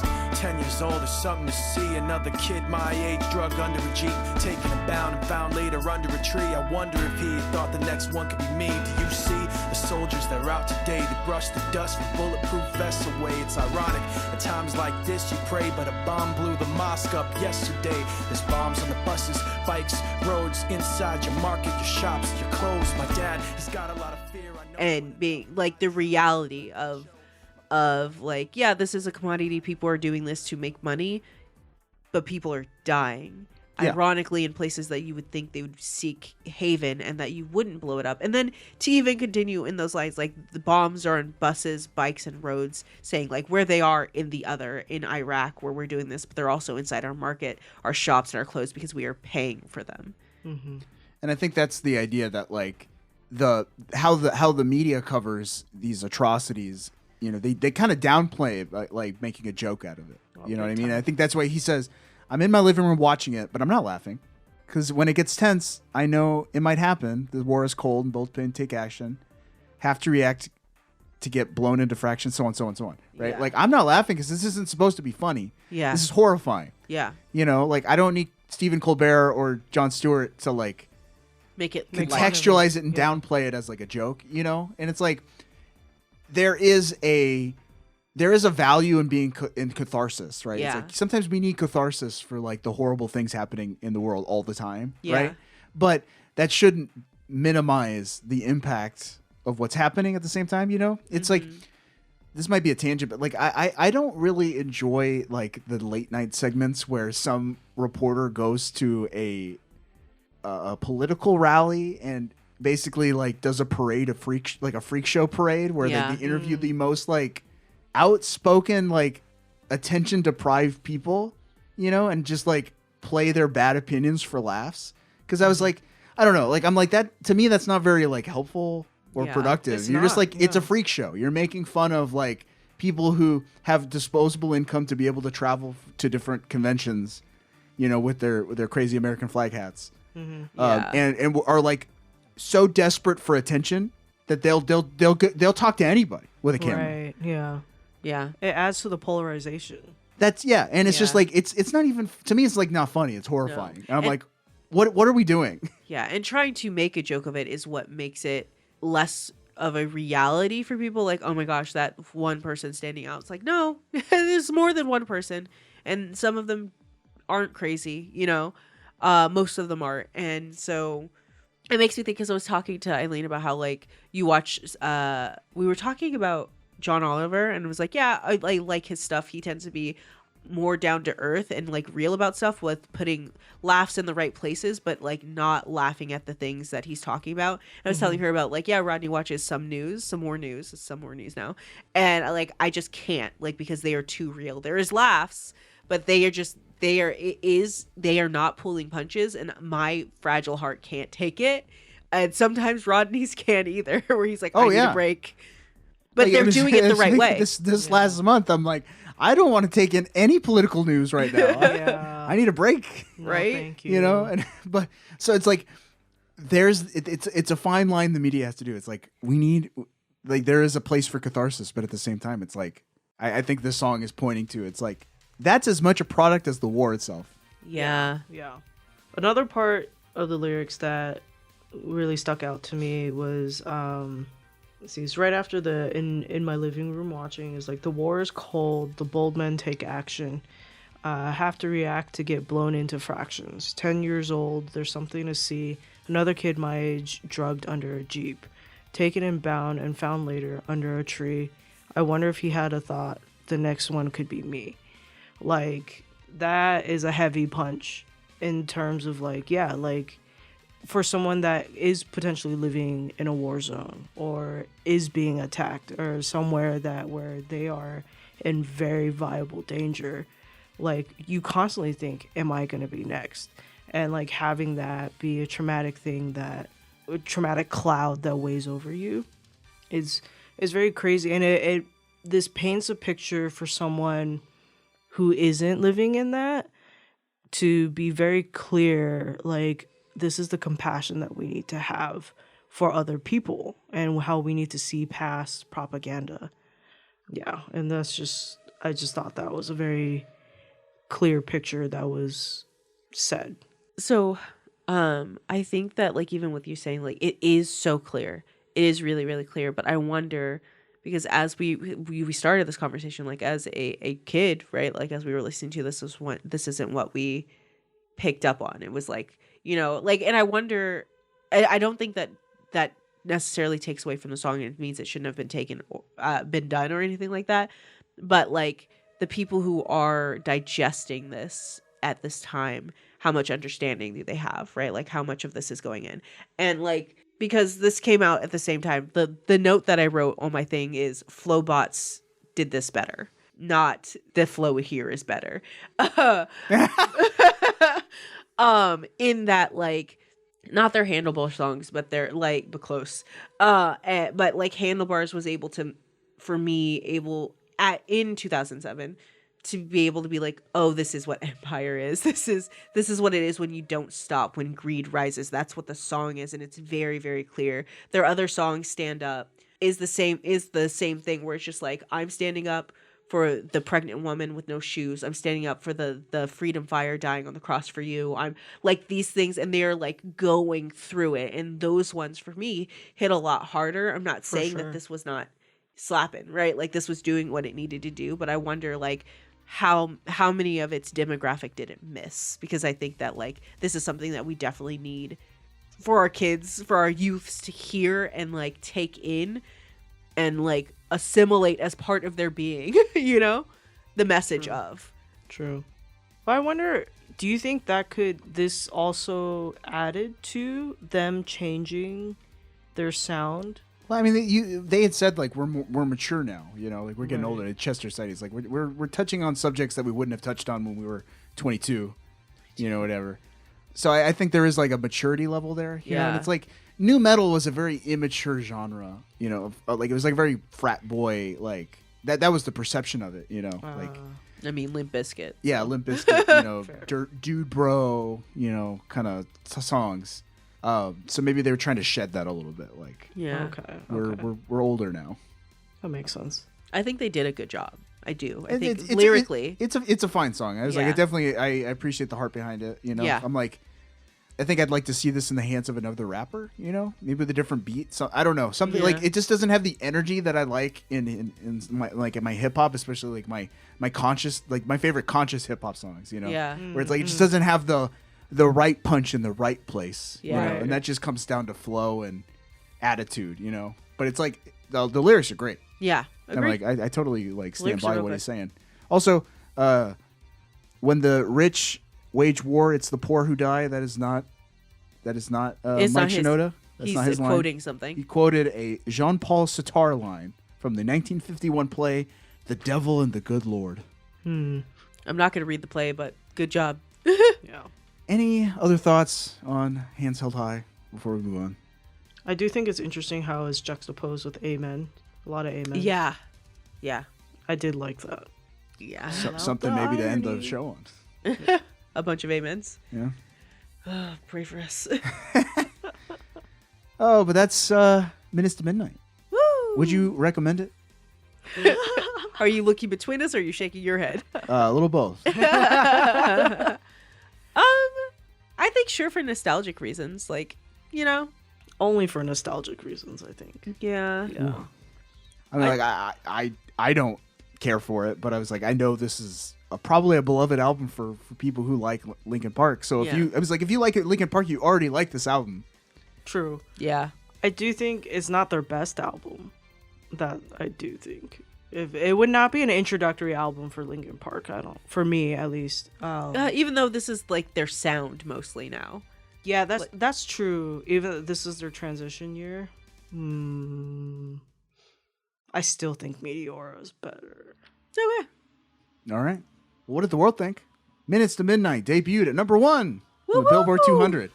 It also reached number 1 in Australia, Austria, Canada, the Czech Republic, Finland, France, Germany, Greece, Hungary, the Republic of Ireland, Italy, Japan, New Zealand, Norway, Scotland, Sweden, Switzerland, Taiwan, and the UK. Dang, bros. Good job. Yeah. They're taking it all to the bank. Worldwide, the album shipped over 3.3 million copies in its first 4 weeks of release. Holy crap. And would go on to be certified 5 times platinum in the U.S. All right. 623,000 albums sold. So there are definitely people who recommend this. Yes. Despite its commercial success, Minutes to Midnight only received mixed reviews, with critics divided on Linkin Park's new musical direction. AllMusic, for example, called the album, quote, passé, and criticized the band for, quote, opting to create a muddled, colorless murk. Okay. And NME called the album, quote, the sound of a band trying and failing to forge a new identity. Ooh. Ouch. IGN, meanwhile, called Minutes to Midnight, quote, a step in the right direction and a stepping stone for things to come. And Harold Sun asked, quote, who knew being a plain old rock band could suit Linkin Park so well? Okay.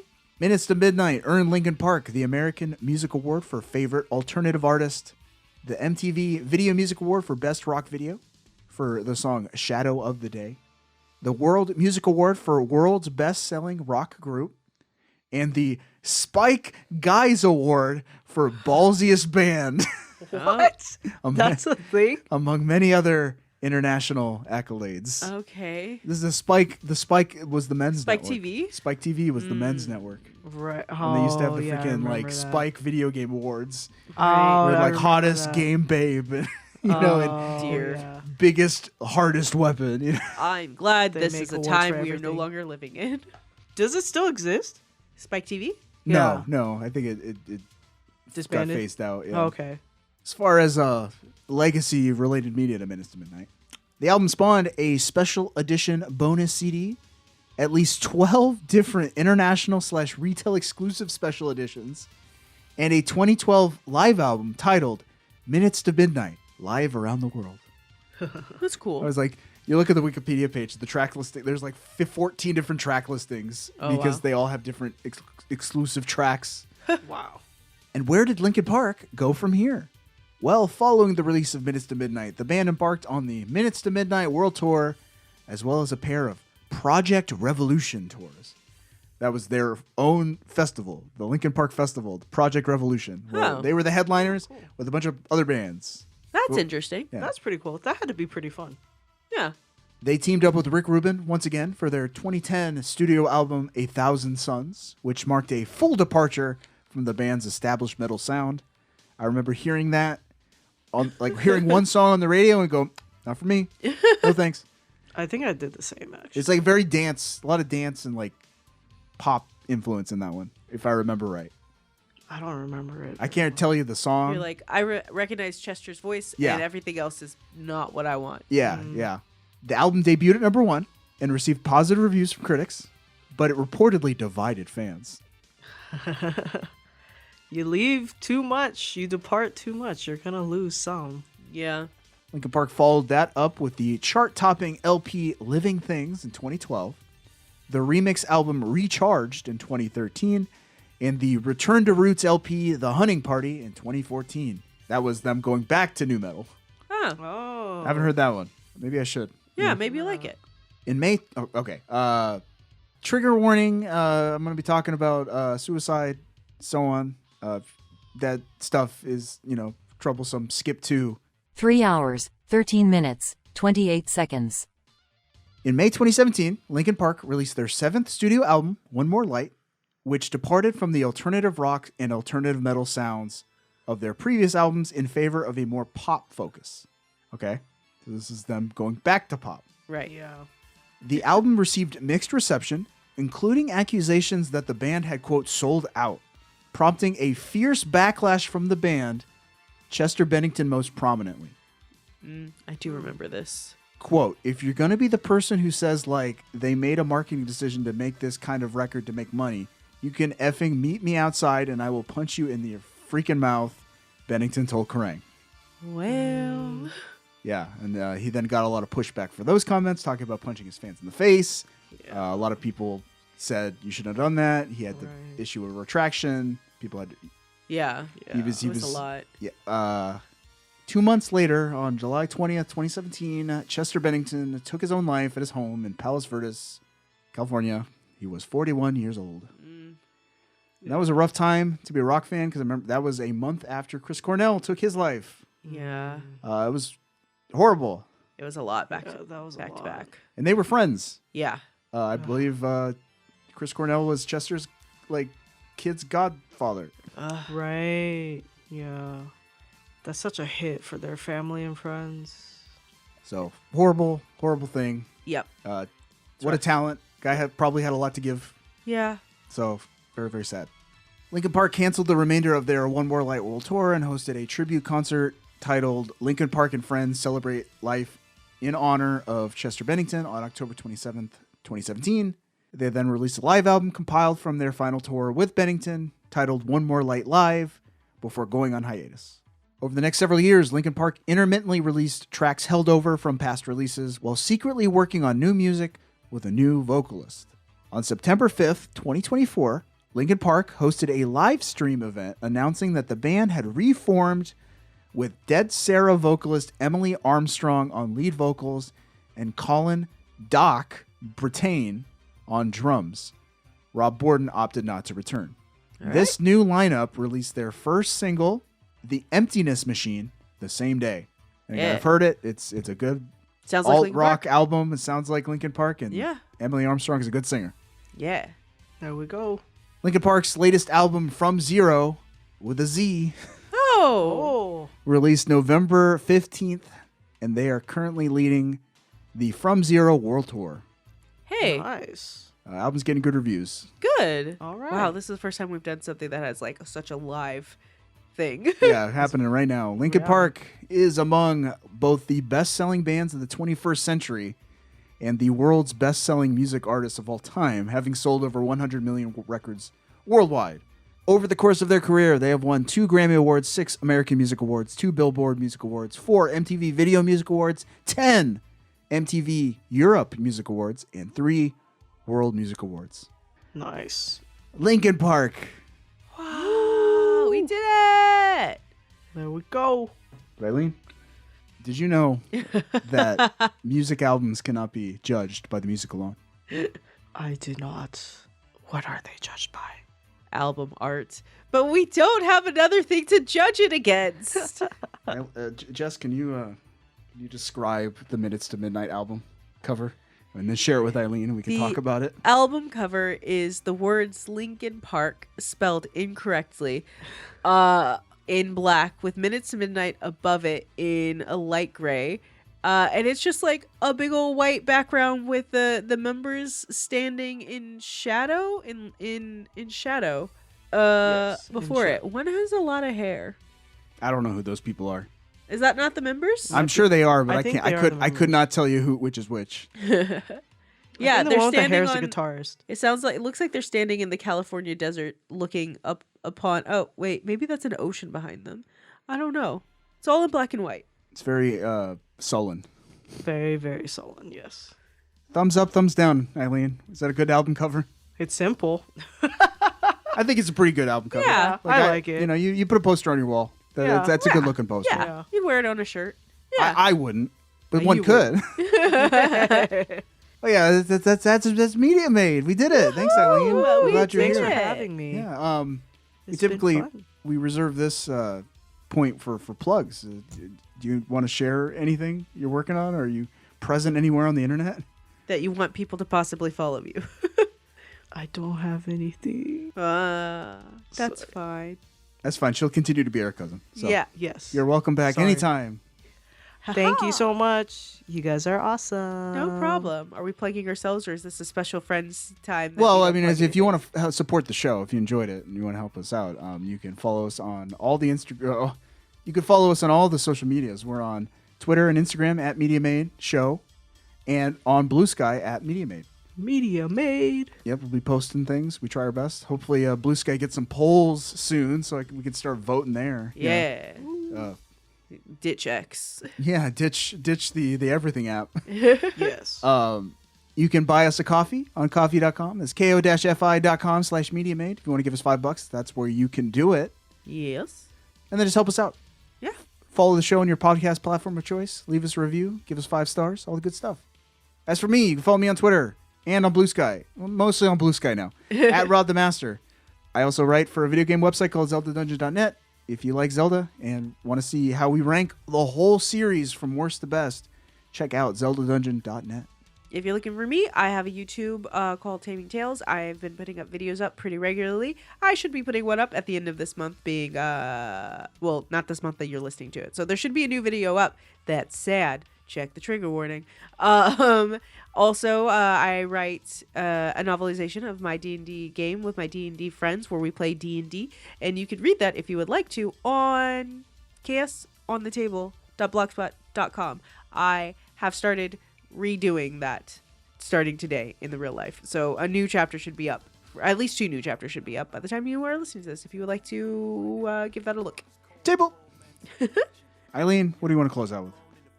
I'm just grateful for you guys. Thank you for letting me be your cousin. You're welcome. What She's song? so What song should we close out with? What was it called? Which one? Actual cannibal? No, don't do it. Oh yeah, I thought we were gonna do that. You can if you want to.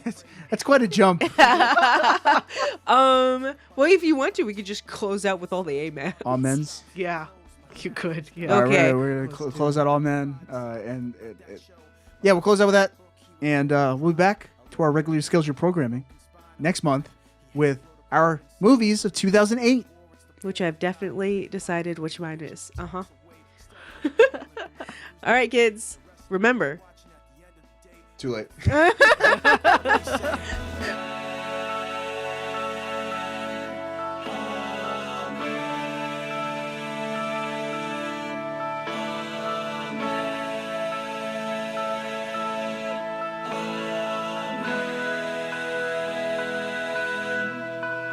With hands held high into the sky, so blue the ocean opens up to swallow you.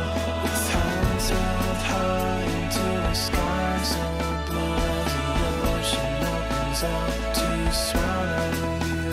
With hands held high into the sky, so blue the ocean opens up to swallow you. With hands held high into the sky, so blue the ocean opens up to swallow you. With hands held high into the sky, so blue the ocean opens up to swallow you. With hands held high into the sky, so blue the ocean opens up to swallow you.